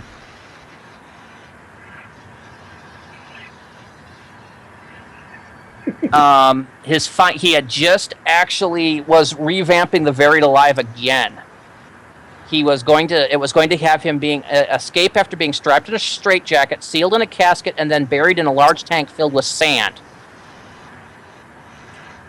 That was going to be a hell of a trick, because sand time out of. It was going to be the feature escape of his next season, but he died before it could actually be done. He has the bronze casket was used to transport his body back to New York following his death. He died on Halloween, by the way. Oh. Making it slightly topical. That's funny. My mom was born on Halloween. Maybe she's the reincarnation. Your mom was born in 1926? Okay, maybe she was a little bit off. Don't poke holes in my theory. Gonna say, is she double jointed? I was listening to your bullshit about the George Takei doctor. I mean, come on. Anywho. Oh my. Oh my. See, I can got be sassy the casket again. I can be sassy too. Okay, so was there anything else we wanted to put in on there? Put down the DS, Bill. You can catch them all later, Bill. You won't catch them all. You're a failure. That's just harsh, dude. I don't have all that much to add about Houdini. Okay, well, no, I mean, it's moving on to reviews, I think. Oh, okay. Yeah, we're probably moving on to the review. Moving on to this story here. One thing that I think was very interesting was seeing essentially the lion and tiger escape scene from Nissa's point of view. A lot of the time we'll get, a human companion trapped on an alien planet trying to avoid monsters there. Whereas seeing it, even though obviously this was mostly Tegan-centric and narrated by Janet Fielding, there was sections with points of view from Nissa where she's, on an alien planet trying to escape monsters, and it does kind of give you that same mindset. Humans share their planets with these things? Yeah. That was a good line. I like that. It's a very interesting era of Doctor Who because Nyssa is the only Earthling on the TARDIS. mean Tegan. Nissa, you mean Tegan. Or, yeah, Tegan. Yeah, Adric and Nissa are the aliens, with the Doctor, who of course is an alien. You know, But I he's a very didn't know that alien. until it must have slipped past me the first time I listened to it. But I listened to it like a couple of weeks ago, and then I listened to it again today, so that I would, it would be fresh in my mind everything that happened in it. Mm-hmm. And it completely slipped past me the first time that they weren't Earthlings. Well, mind you, until they looked human. I mean, Adric looked human. Nissa looked human. The aliens there were only different internally. Like, So I much didn't like know they Star were- Trek in that regard. Sorry, didn't mean to talk over you. But I didn't. When they were mentioning the destroyed planet, I thought they were mentioning that as like a trauma point. Like we watched him destroy a planet. Like I didn't understand that they lived there. Well, Nissa lived there. Well, you know what I mean. Yeah, Traken was her homeworld, and the Master pretty much destroyed it in a giant entropy wave that killed a third of the universe. So the first time, I thought she was just being overly dramatic, like melodrama. And then as it dawned on me, she was a resident. She lived there. Her family was there. Mm-hmm. We got to see it in the serial Well- keeper of Traken. Her father wasn't there anymore because his body had been possessed by the Master. Dude, what a dick. Like, wow. Yeah, Nissa. Yeah, she went to go find her father, who basically the Master had done body snatching on him. That's right. You were away when I did the summary of Nissa. Yeah, I'm sorry. I'm kind of all over the place today. Mm-hmm. Yeah, Traken was this beautiful, peaceful world that the Master fucked up. Did a long-term diabolical scheme to steal power, wound up fucking up all the political stuff on the planet, stole her father, and then, after she had left to go find him, destroyed the planet in a giant entropy wave. Not deliberately her planet, just happened to be in that third of the universe that was destroyed. Collateral damage. Yep. Mm-hmm. Okay. The Master is basically a big asshole, but if you've ever watched this, you would know that. Oh, by the way, this is actually the second time the Master has been in an audio drama in the Fifth Doctor era, and the first time that there was a speaking part. This is, of course, because Anthony Ainley, who did the Master, is dead. Anybody else notice that people that play the Master don't live that long? I think it has to do with how Doctor Who is a real thing, and the Doctor keeps killing him. Shut up! I can hear you all judging me. Because Roger Delgado died in a car accident while Doctor Who was being aired back in 74, somewhere in there. Which is why they originally retired the Master character. Ainley died in 92, I think. It was shortly after Dimensions in Time. So you're basically saying people who play the Master for long periods of time, because the people who played him for one episode at a time seem to be fine. Apparently, people that were known for playing the Master. I'm kind of waiting for Eric Roberts to bite it. Right? Eric, because after that we know John Sims is next. Maybe Derek Gatsby. You hear us, Eric? You hear us? How many times has Beavers played the Master now? Jeffrey Beavers. Yeah. He's done a lot of audio work, I think. But no, it's not video work. Yeah, he was video once. I think he was one of the Masked Masters.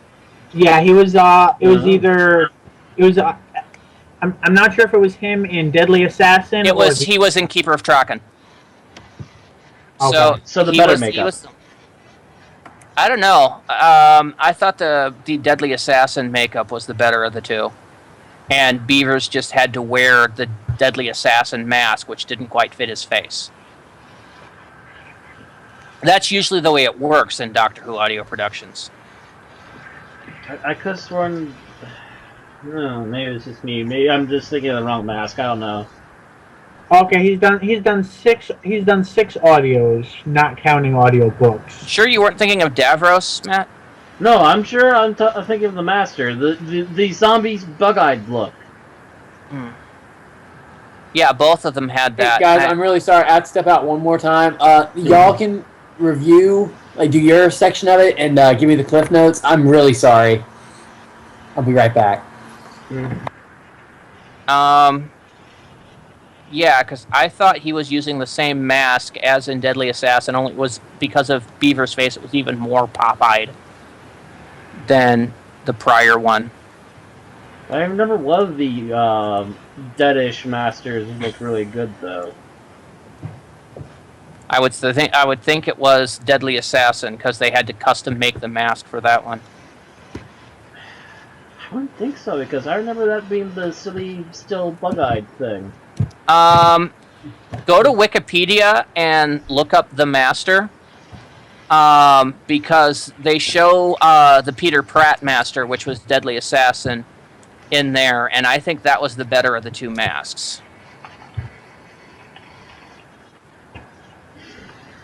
Okay, Wikipedia.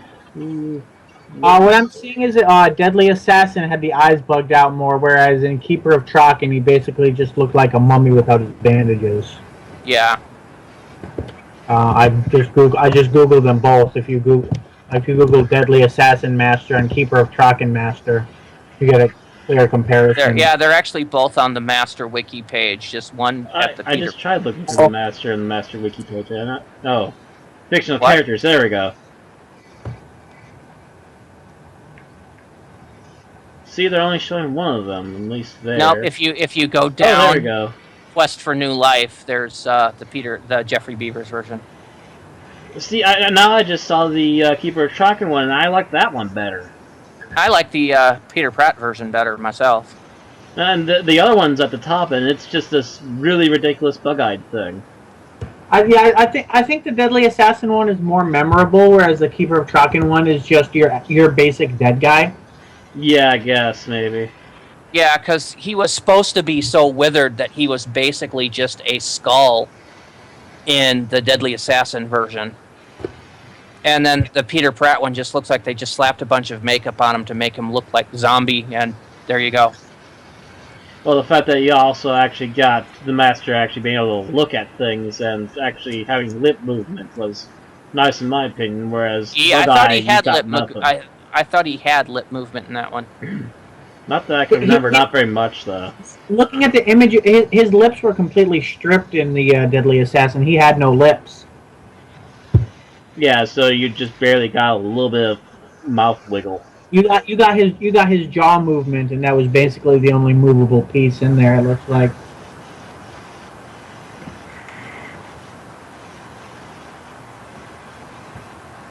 I don't know. It looked more authentic to me, like more authentic. You wouldn't have lips if you had been, what do you call that? Where you've had all your moisture sucked out, desiccated. Yeah.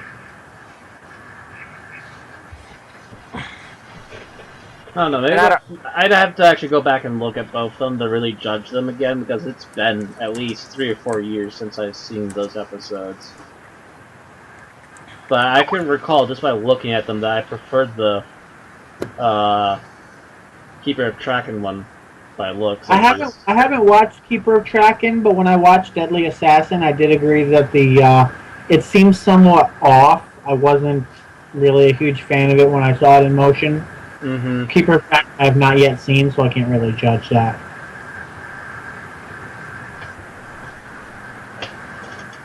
You gotta remember also, Randy, you're outnumbered by 2 guys who are really into horror movies, so if we think it's not horrific, it's not doing its job. Oh, yeah, and I know, but I just look like, I look at the Keeper of Traken makeup, and it just looks like, hey, look, it's a changeling. Yeah, I agree with that. I'm just saying, on paper, I would definitely go with the Deadly Assassin one, but from what I've seen, when I saw it in motion, it just didn't seem to be all that effective. It just seemed more distracting than anything else. And like I said, Keeper of Traken I haven't actually seen in motion, so I can't really judge off of that. Mm-hmm. Whereas I have, but I can't really compare them that well because I have not seen them in 4 years, so I'm just going off by looks. And I think they both beat Skeletor, by the way. Nothing beats Skeletor. Screw you, Randy! No. By Skeletor, I mean the Skull Master special effect from End of Time.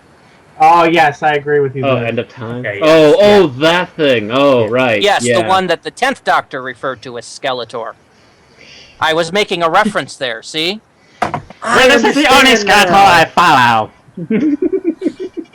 How much better of an episode would that have been if bubbling He-Man and the Skeletor Doctor, from the too. original cartoon? A He-Man Doctor Who crossover? Please, No. Internet, make it happen. Oh, it probably already exists. Check fanfiction.net. I'm going right now. Probably on Rule 34 as well. Oh. Going there, too. You do realize what you just said you're looking for now, right? Okay, okay, you managed to get me. You've now mentioned Rule 34 in this podcast. Ha-ha! Bill has gotten Randy back. Eli, you mentioned that based off of only Destiny of the Doctor, you liked the Fifth Doctor more than the ones leading up to him. Would you like to elaborate on that? Tell us what you think about this incarnation of the Doctor. I don't know. There was something more like I prefer the character that instead of being wild and crazy, he's kind of nuanced, and I didn't.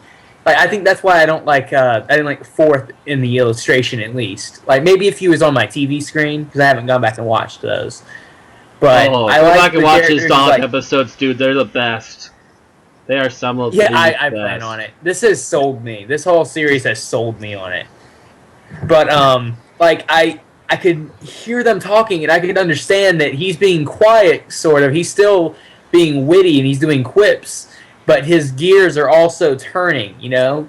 Like he's able to piece together what's happening while he's kind of in the moment. As opposed to how they just seem to kind of jabber on in the 10th and 11th. Mm-hmm. And you know what I mean. And he seemed more human to me. Like he was more connectable. Yeah, He was. Before 10, 5 was definitely the most human Doctor. Yes. Yep. And even now, it would be. I mean, 10 is a more emotive human, whereas 5 is a more reserved human, and otherwise they're even. Mind you, 10 based a lot of his mannerisms off of 5. Yes, because he's a huge fanboy. Tennant was a huge Peter Davidson fan. So much so that he married his daughter. That really showed in this, at least, how similar they were. Have you watched Time Crash, Eli? No, sir. That was I don't even know what that is. YouTube it. Yeah, it was a special YouTube Doctor Who Time Crash. It was from the Tennant era. It was between season 3 and the Christmas special, Voyage of the Damned. Time Crash. Time Crash. I already see the Fifth Doctor in there. Yep. Yeah, it goes from 5 and 10 talking to Tennant and Peterson talking. Well, at least Tennant. He goes from the 10th Doctor fanboying on the 5th Doctor to there's a point you can tell where it stops being the 10th Doctor fanboying to Tennant fanboying. Okay, is it my turn to fanboy? Okay, no, it's my turn. And I think that was actually aired while he was dating, while Peter Davidson knew that this was his prospective son-in-law. Mm-hmm. I guess that's a good way not to have your father-in-law kill you. Yeah. You can't. Hi, I'm going to torture you on television. I am you. I will, however, warn you that Time Crash was written by Stephen Moffat. Okay, fuck it. But it was written back when Stephen Moffat wasn't the executive producer, and therefore could actually put out stuff that wasn't crap. So, since it was written by him, it does include trademarks like wibbly wobbly, timey wimey, a bootstrap doc. Some of the older stuff I don't mind for quips, but the newer constant quips he comes up with are kind of annoying because they've been used too much. Fez is a cool. Shut the fuck up. I didn't mind that one so much. The bow ties are cool if it hadn't been used ad nauseum and he hadn't spread out to everything else in the world. Like hats, fezzes.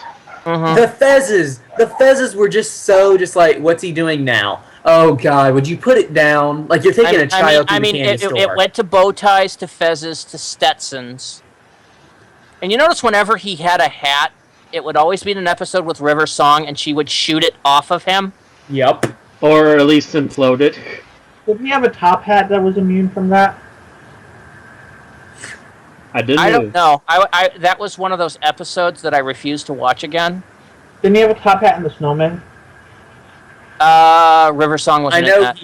I know he had a top hat. I remember that image in my head. He did have a top hat in that episode, but yeah, again, no River Song, so it wasn't exactly going to be threatened. Thankfully, he did not say deer hunter caps are cool. Oh God! Deer stalkers are cool. It would have been awesome. And he didn't say anything about his big hats. I think he did have one when he kind of showed up in Let's Kill Hitler at the end. I thought that was a cowboy hat. No, not the that was earlier in that season, but I think in Let's Kill Hitler, when he goes to try to reclaim her from being the homicidal maniac, he shows up in like top coat and tails and a hat. Oh yeah, with the tux. Yeah, I think that one was immune too, but that might have started it. Hey Randy, could you do me a favor? I'm not. Could you repeat what you just said? You went like completely static for me. Oh, I was talking about the episode Let's Kill Hitler in the 6th series. Okay. When he goes to reclaim River Song after she's gone on kind of the homicidal, kill everything mode. Okay, I'm with you now. I think when he shows up, though, he was in like a tuxedo with tails and a top hat. What I thought I heard you say was before Let's Kill Hitler, and then you kind of went staticky, and I could make out like every other word. No, I was at the end of Let's Kill Hitler. I try not to think of Let's Kill Hitler because the entire 6th season just largely makes me grind my teeth. That episode. Again, really the last half of that season is The Adventures of River Song, and I don't care. But back on the original, what I was talking about, I just feel like he was more human and connectable, and I really liked that. I have some worries about the 6th. Yeah, the 6th goes off on the other end of that. Yeah. It depends on what version of 6 we're getting.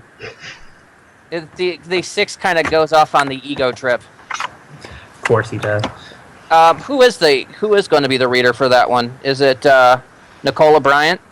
Yes, it is. So it's going to be the 6th Doctor and Perry. So it's going to be the more unstable Doctor.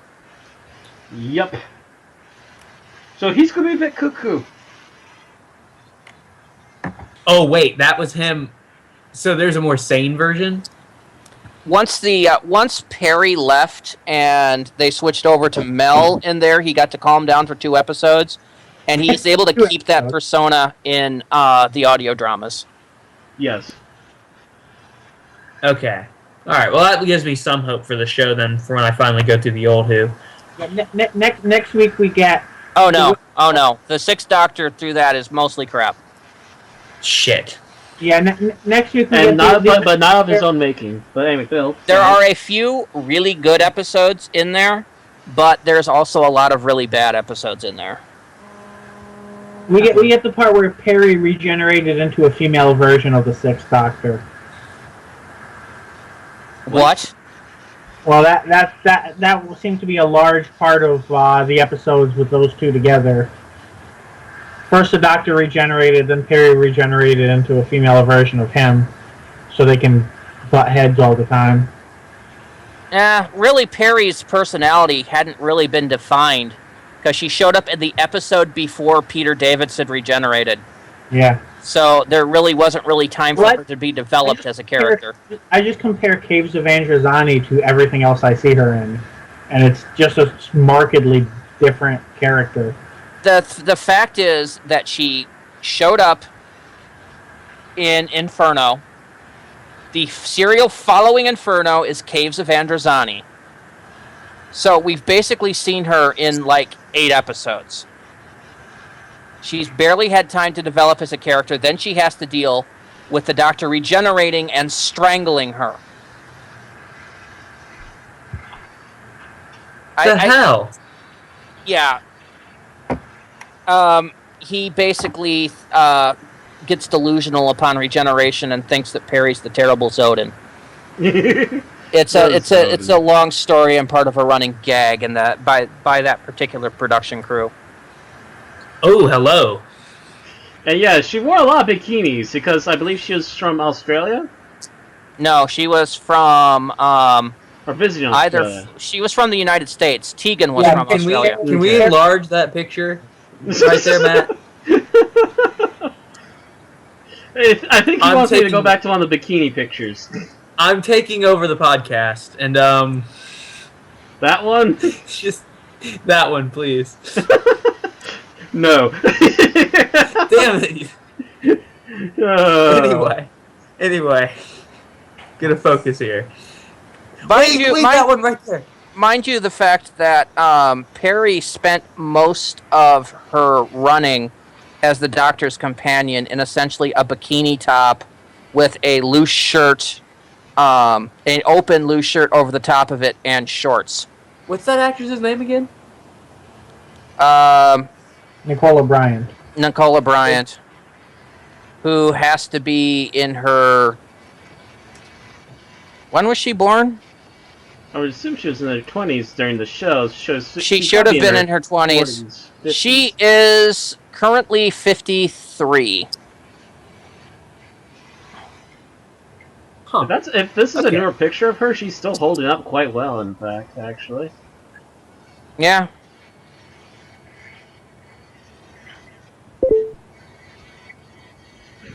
I got a message. Oh, Facebook, I bet. Anyway. Yes, her outfit was deliberately made to show cleavage. Fantastic. As a matter of fact, that's JNT wrote the character as fan service for the dads who watch the show with their kids. Matter of fact, this is the top that she's wearing while the Fifth Doctor dies. And she has to bend over him. Yep. Well, that didn't take away from the... Didn't take away at all from Peter Emotional. Davison's greatest acting performance on the show. No, not at all. No, he does come up to he does mention that, where here he is, supposed to be acting about dying, and he looks up and all he can see is Nicola's boobs.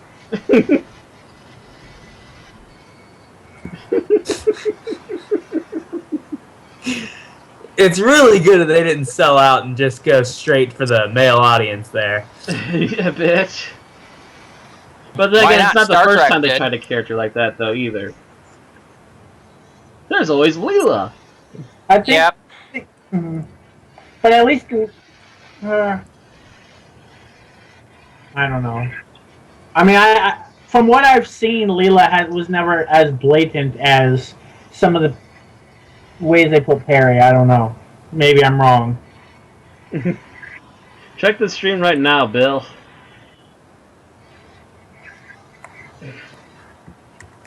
I don't know, some of her outfits. I am very much just focused on the stream at the moment. But don't get me wrong, Leela is an awesome image character. of the regeneration scene, Matt. Oh, the picture of the regeneration scene? Yes. Okay, Oh, yeah, come let's go on, to BBC. Doctor Who. Still saving it. No, I just posted a link in the Skype. Oh, you just posted a link. Okay. Yes. See, I was looking it up myself, but okay. Yeah. Yeah, you might want to zoom it out there. There we go.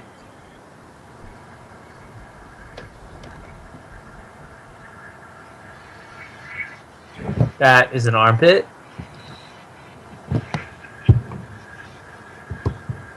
Little more. No, it's out already. It's just that you guys are taking a while on the stream. 300 kilobytes a second, bro. So whenever we're done talking about Nicola Bryant's boobs, Never. In all seriousness, though, we probably should wrap up talking about Smoke and I was gonna Mirrors. say what did you guys think of the Master finally showing up in a Destiny of the Doctors episode? Good, bad, neither. Like I said, this is the second time that he's been in a Fifth Doctor audio, and the first time was only off screen. Again, that's because they can't get anybody to voice him. So it's kind of interesting to be able to see the Master kind of go all out. Even though this was kind of like Phantom of the Master. Although that would have been true also if they had done it during the third era. It would have been probably the first time the Roger Delgado Master had the opportunity to appear. And they kind of should have. Almost should have. That's kind of my thought, that if the Master was going to be in this series, he should have been up against Pertwee. Matt, you didn't set yourself into Do Not Disturb mode. Nope. I do that frequently during my other shows too, so don't worry about it too much. But I'm getting about ready to hit that though too. So anyway. But for me, I have never, as I keep saying, and I should really stop. It's well documented. I haven't watched the old Who, and all I have for reference on the Master is, the tense. Okay, but all right. So let me rephrase it to be a little more New Who centric. This is the first time that a major Doctor Who enemy, meaning a Dalek, Cyberman, or the Master, has appeared in Destiny of the Doctor. So do you feel like it's a good, bad, or in between thing? I think it's good. I think they need to really crank up the threat meter, personally. Oddly enough, I think the Master was the voice that Janet Fielding did best. And that includes that of Tegan Jovanka herself. I don't know. I thought she was still Which, good. if you think about it, really should not be. Well, I think over the years she's lost a little bit of the. She's either lost a little bit of the fake Brisbane accent she used. She doesn't sound as much like a 20-something as she did 30 years ago? No, it's not the 20-something. It's just she's lost something of the accent, being able to do that accent. Yeah. They probably should have given her a couple of Fosters before having her go in there.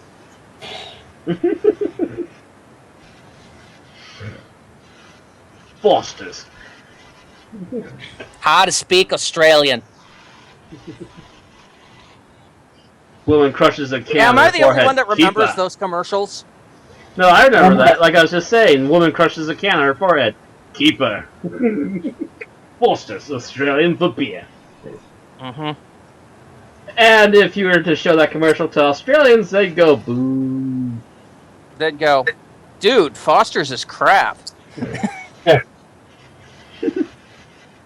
What the hell is Foster's? We don't even have that down here. Dare I I have Monty one Python? friend from Australia, and he drinks Guinness. Dare I quote Monty Python on this one? No. Always quote Monty Python. There's a little bit of cursing in it. Oh, God forbid. We find that your American beer is much like making love in a canoe. Fucking close to water. No. Oh, God. I was about to say, never mind, not that one. Why do you think I said no? I like it. What? Bye, audience. Goodbye, Australian audience. So we're isolating Australia this week. Yeah, Well, last week we did everywhere else, so. We haven't covered India yet, but No, we'll get to it. Oh, Wait, yes, dude, we I did when I could did the throw Dell out some thing. mock the week Oh, stuff, yeah. but I guarantee you we could all separate ourselves from the Indians. So on last Christmas, I was driving around, and I was like, I can't find any convenience stores that are open. Where are the atheists going to be in? Hey, hey. So, anybody else have anything interesting about Smoke and Mirrors? You did a good job, Master. Like I She did a good mentioned, job I as liked Doctor. the way the music track was done. The Janet music did a track was fairly wonderful, good job of capturing most of the voices. Like I said, she seemed to have lost a little bit of the original Tegan Jovanka voice, which But was overall- a little more outback than the way she did it. Yeah, I feel like the way she did it, Tegan and Nissa's accents, I think, ended up coming up as very similar in this. Yes, they did. There was a slight difference. Adric came off sounding more like Nissa, to be honest. Oh yeah, yeah. Adric came off more like Nissa. The Fifth Doctor was fairly distinctive and okay. Oh yeah, I think she did a good Davison. I thought she did the Matt Smith portion okay. And The Master was the best. And she was bang on for the Master. Which is the best odd, she but did. excellent at the same time. So far, I think Richard Franklin is the only one who hasn't really nailed his Doctor. Yeah. Yeah. Which, like I said, I'm pretty sure Mike Yates just acted the roles and then, took the check to the bank. Yeah. So I wouldn't have been who I would have picked. I would have picked the actress who did Joe Grant. Right. So, Katie Manning. Was this Master, really... Was he pretty dead on for his character? It's very hard to tell. The Roger Delgado Master was very frightening, very Moriarty in his style. He was very serious role. Then we got to the Fourth Doctor Master, which was Jeffrey Beavers and what was the other guy, Peter Pratt, something like that. I think that was the Crypt Keeper Master. He was very dead. He looked like a fucking zombie. Not dead as in the acting, definitely not, but dead as Undead, physically. yes. And then you regenerated into Anthony Ainley, and he became known as the Camp Master. Because I swear he could have worn one of those long wax mustaches that he could just twirl at every scene. He proceeded to chew every piece of scenery when he was in it. I've seen someone say online that in Survival we finally got the Master we should have had throughout the 80s and that they should have kept it and kept around the version of the Master throughout the 90s. I actually find the Master in Mark of the Rani to be closer to the classic Master. Yeah, where he has a motive where he had a motive other than kill the Doctor. Because the entire Fifth Doctor era, everything was one diabolical plan after another to kill the Doctor. I think maybe Inferno was the exception. Mm-hmm. So it was all just plans for power, plans to kill the Doctor. Plans to kill the Doctor. Inferno was an attempt to grab power. Which we have not seen him do in quite a while. And the Master in Mark of the Rani is like, I don't know what's going on, but I'm going to find a way to profit from it. Yes, which is definitely a good way to go with the Master. Right. And that I don't was have a really plan, but I'm pretty sure I can make one. Let's watch. And then, Give me 10 minutes. We didn't see the Master again until Survival, if I recall. Yeah, Mark of the Ryan. Oh wait, no, he was in. I've forgotten. I had repressed the fact that he had been in Trial of a Time Lord. Yes, right. Where he actually turns out to be on the Doctor's side and going, no, I said I'd ally with the Valier. I lied. Well, of course, because a world without the Doctor would be scarcely without. Worth thinking about. Yeah. He went full Joker. Are you serious? You know how the Joker is very much, I don't want to kill you, Batman. I would be lifeless without you. Yeah, that line that Bill said is a quote from the Five Doctors. Except the specific way he delivers that line is almost like my perpetual hard-on would not have a reason to exist if the Doctor were not here. To try and jinx me again. Hello. Okay, well, the reason I was asking is, this is the best I have seen of the Master. I actually felt like he was a threat for once. Well, you also only have seen the newer Master, yes? Yeah. Exactly. That's the reason why. They kind of reinterpret him as to... The newer Master is almost up there with Camp Master when he was at his worst. Yeah, he's evil for the lulls, is how I think of that one. I refer to him as the evil for the lulls Master. And I felt that the new Master's thing was just silly. It just felt silly when you saw it on the screen. Now, you see, go back and watch the last Utopia, and the bits we have where he wakes up and before he regenerates, that should have been the Master we saw. The thing is, in the whole Utopia trilogy, one thing I liked about it is that this is the Master who's, yes, he's fucking with the Doctor, but he's fucking with the Doctor in the middle of his scheme to take over the universe. So he's like, oh, by the way, in the meantime, I'm going to fuck over the Doctor, but he's not basing his whole plan on it. Yeah, no, I'm not talking about that. I was just talking about, as far as mentality and fear and threat, the Derek Jacobi scenes that we saw in Utopia were far more classic Master style than what we got out of Sims. Right. Were far more of the menace and presence of the Master, whereas Sims just kind of went and did his own thing. Yeah, and he didn't. I'm young, Master again. Haha.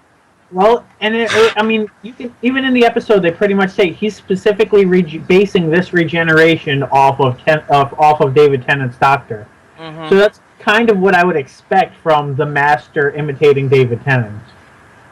But the bits with Jacobi, it's where she pulls the gun on him. It's like, oh really? Definitely so now I can say it's in self-defense.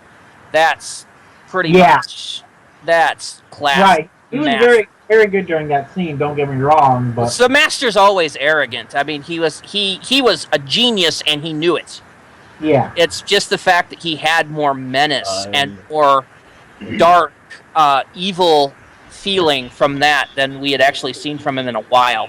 I am the Master, and you shall obey me. Which was actually more of a Roger Delgado line. I was just you that because I knew that was a Roger Delgado thing, but I didn't know if it was also an Anthony Ainley thing. I think Ainley did it maybe once or twice. But he quickly got rid of it. Mm-hmm. The whole hypnosis thing was a Delgado technique.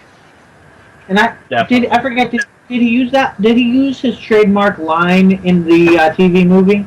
Which one? He hypnotized there. No, he did not use the trademark during the movie, no. No. He did not use that during the movie. He should have, but he didn't. Yeah, he didn't really hypnotize anybody except for Grace, and they hypnotized Grace by use of whatever acid stuff he spit on her. Which was supposed to look like got the whole the snake doctor thing. Yeah, which they pulled out of their ass for that. Mm-hmm. With a bad Photoshop effect. This is definitely going to be that story that gets... I have always, like, on my rank of Doctor Who villains, the Master has always been really low. Go back to the Third Doctor, man. Go back to the Third Doctor. He was the best of the best back then. Well, he got overused then. Yes, sure, after a while he did get overused, but he had some darn good things going for him.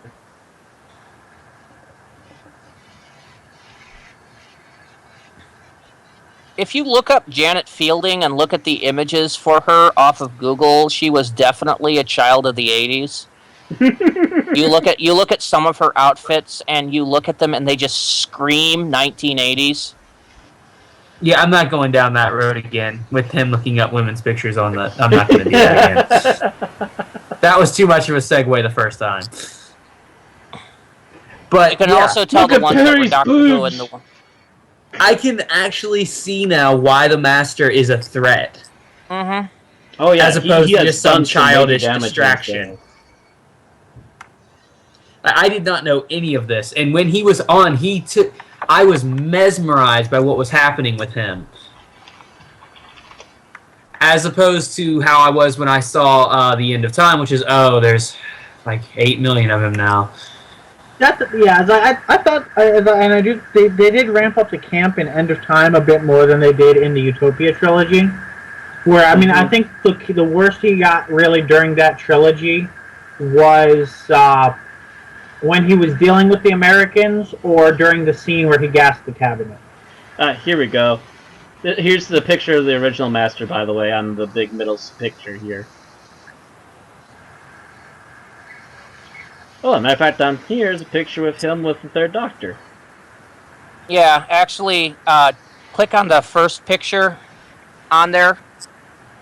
the first picture, upper left, that's the Anthony Ainley master. That's the master that she's trying to imitate. Hang on, I'm waiting for Twitch to load. Son of a fuck. Yeah, it's gonna be forever. Actually, here I can actually send links faster than what you can probably get this. That would just be great. That would just be great. So let me see view image. See, this is the master that we actually had this episode. Wow. I am digging that mustache. I wish I was half that man. And yes, he did start off a little over the top, but he definitely got a grip on the character before too long. Well, I mean, it's Doctor Who. Like, the show kind of wears its seriousness on its sleeve. Well, the 80s was kind of the camp era for Doctor Who. The production values were not good. It wasn't as bad as 60s camp. But it got cheesy several times. And the man dressed in black on this picture is the original master. And where does he rank for you guys? Damn near the top. Delgado was for the most threatening of the masters, in my opinion. He is literally Moriarty. He was written to be the Doctor's Moriarty. Moriarty, if he had access to Time Lord technology. And the big thing about the big reason why they wanted Delgado is because he was actually a friend with brain slipping names. Third Doctor. And that his death might have actually contributed to the Third Doctor deciding to step down. Yeah, actually, yeah. How was their chemistry? Excellent. On screen. Brilliant. They played off each other massively for their run on it. See, every good hero needs an excellent villain. God. Like we said, after a point, it did feel like they were using too much of the Master, but right around when you were finally going, okay, this is a bit too much, they finally gave the Doctor his TARDIS back, so they could actually split away from the Master for a little while, and rightly so, especially... You can tell what nationality Roger Delgado was. Oh? Do you know what his full name was? No. Roger Cesar Marias Bernard de Delgado Torres Castillo Roberto. Jeez. Oh, shut up! I'm not kidding! Roger oh my god, okay, I gotta look this Bernard up. De Delgado Torres Castillo Roberto. It must take him forever to write all that in his underwear. Well, he's dead now, so he doesn't have to. Ah. Yeah, Roger Delgado died in a vehicular accident between the third and final of the Fourth Doctor seasons. So they had already kind of written the Master out, but they were planning on actually killing the character in that upcoming season. And instead they just kind of dropped that whole storyline idea because, of course, they didn't have an actor to play it.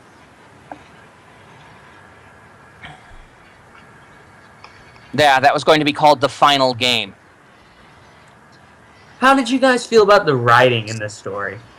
It was okay. It wasn't like 110%, but it was definitely pretty good. I thought it was pretty sharp. It was pretty indicative of the Fifth Doctor era, too. Mm-hmm. Where they're facing one thing and it turns out to be another. Do you think it was held back on that fact, or do you think it was better for it? I think it was fine. Mixed in with the music and some of the other stuff going on, that only helped it, to be honest. Yeah. It was... it doesn't get any minus marks for me. I don't think it was particularly... I didn't think it was particularly sharp, but that was just me. I mean, there was never any moments where I was just like, oh, damn. Yeah, there was nothing that stood out to me.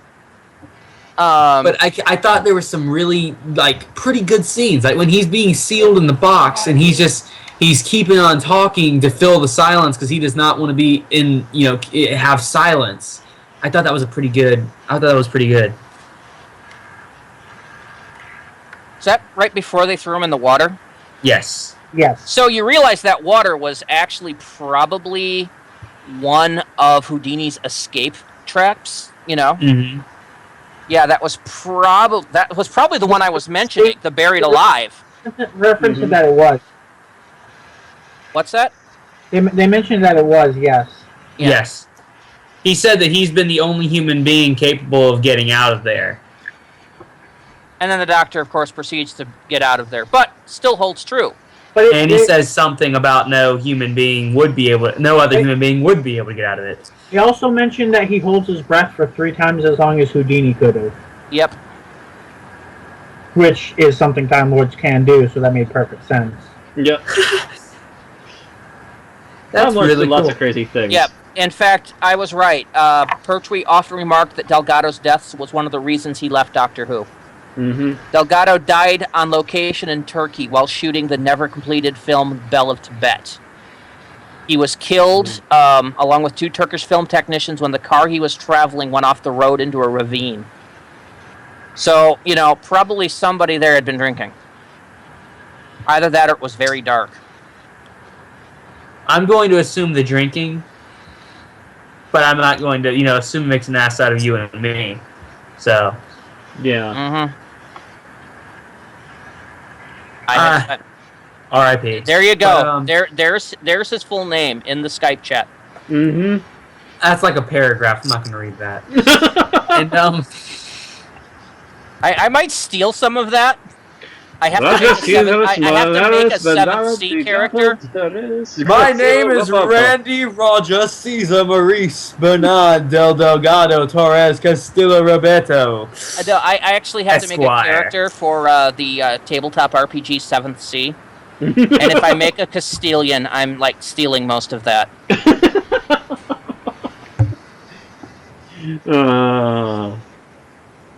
Oh. That may actually give me an idea for a 7th C character. You ever play Shadowrun? Ever play Shadowrun? Oh, I used to GM Shadowrun. If you ever do it again, hit me up. Anyway, back on subject. I'm not going to derail it again. I'm famous for that. Too late. I'm not going to do it. So are we about the point of? Yeah, I think we should probably be till about the point of giving numbers. Yeah. I guess so. Well, let's see. We talked about the writing. We talked about the story. We talked about the villain. We talked about the Doctor himself. Yeah, I don't think there's really anything else. We talked about the voice acting. We talked about the background music, which was, again... The voice acting was stellar. It was just stellar. She's so good. Like I said, you wonder why she wants to if you go back to the actual original 5th Doctor serials and listen to her do Tegan Jovanka, to be honest, Eli, what I would do is I would see if I could find a copy of Logopolis, which is the 4th Doctor's final episode, and the first one with Tegan in it. Okay. And watch like that and Castrovalva, which is the serial immediately after, and then go back and listen to this again. You'll notice what I'm talking about, the fact that her accent isn't as strong as it used to be.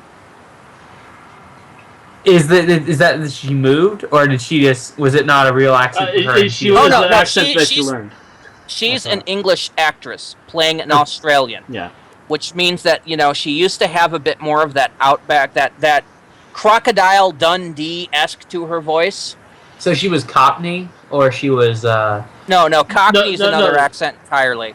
No, she was doing her own fake Australian accent. Okay. And she does less of it now. Yeah. Sort of like how if Carrie Fisher returns next year, we're probably going to see less of a British accent than we even did back in 1980.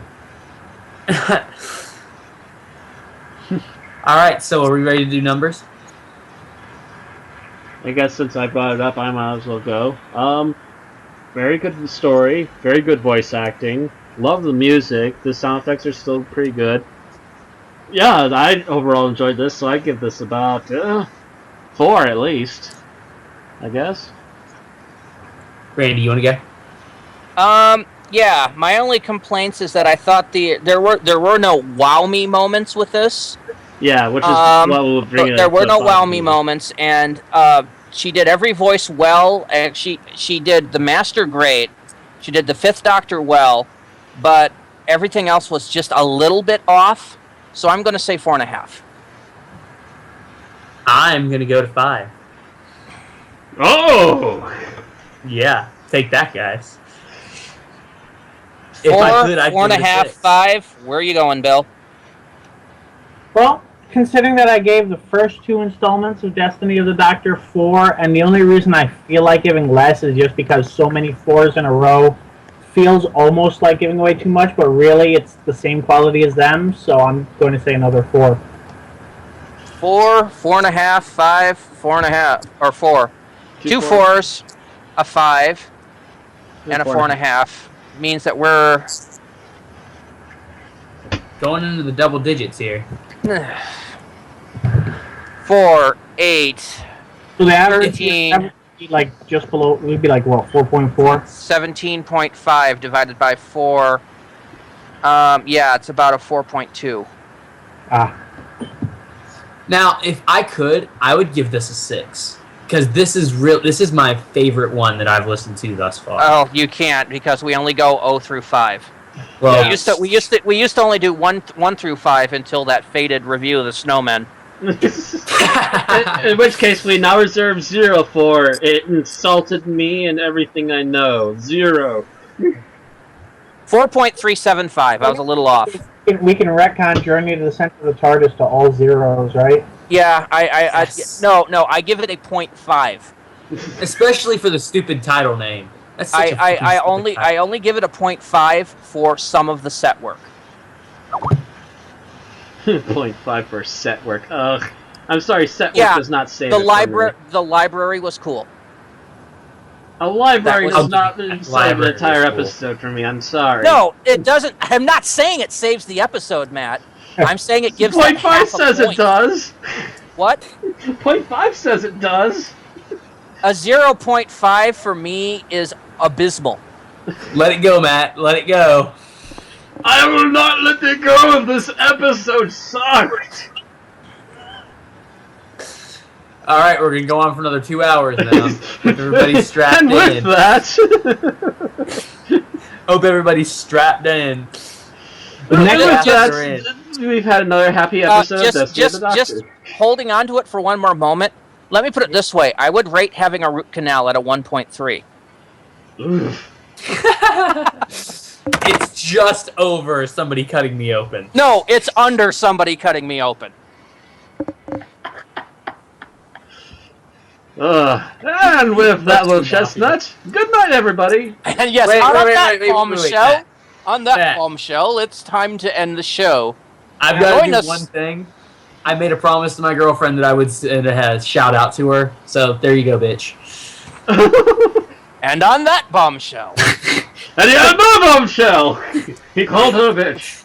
Good night. Bill, what's your bombshell? What's your bombshell, Bill? Well, it's a little late for Columbus Day, but I think that's where we are next week.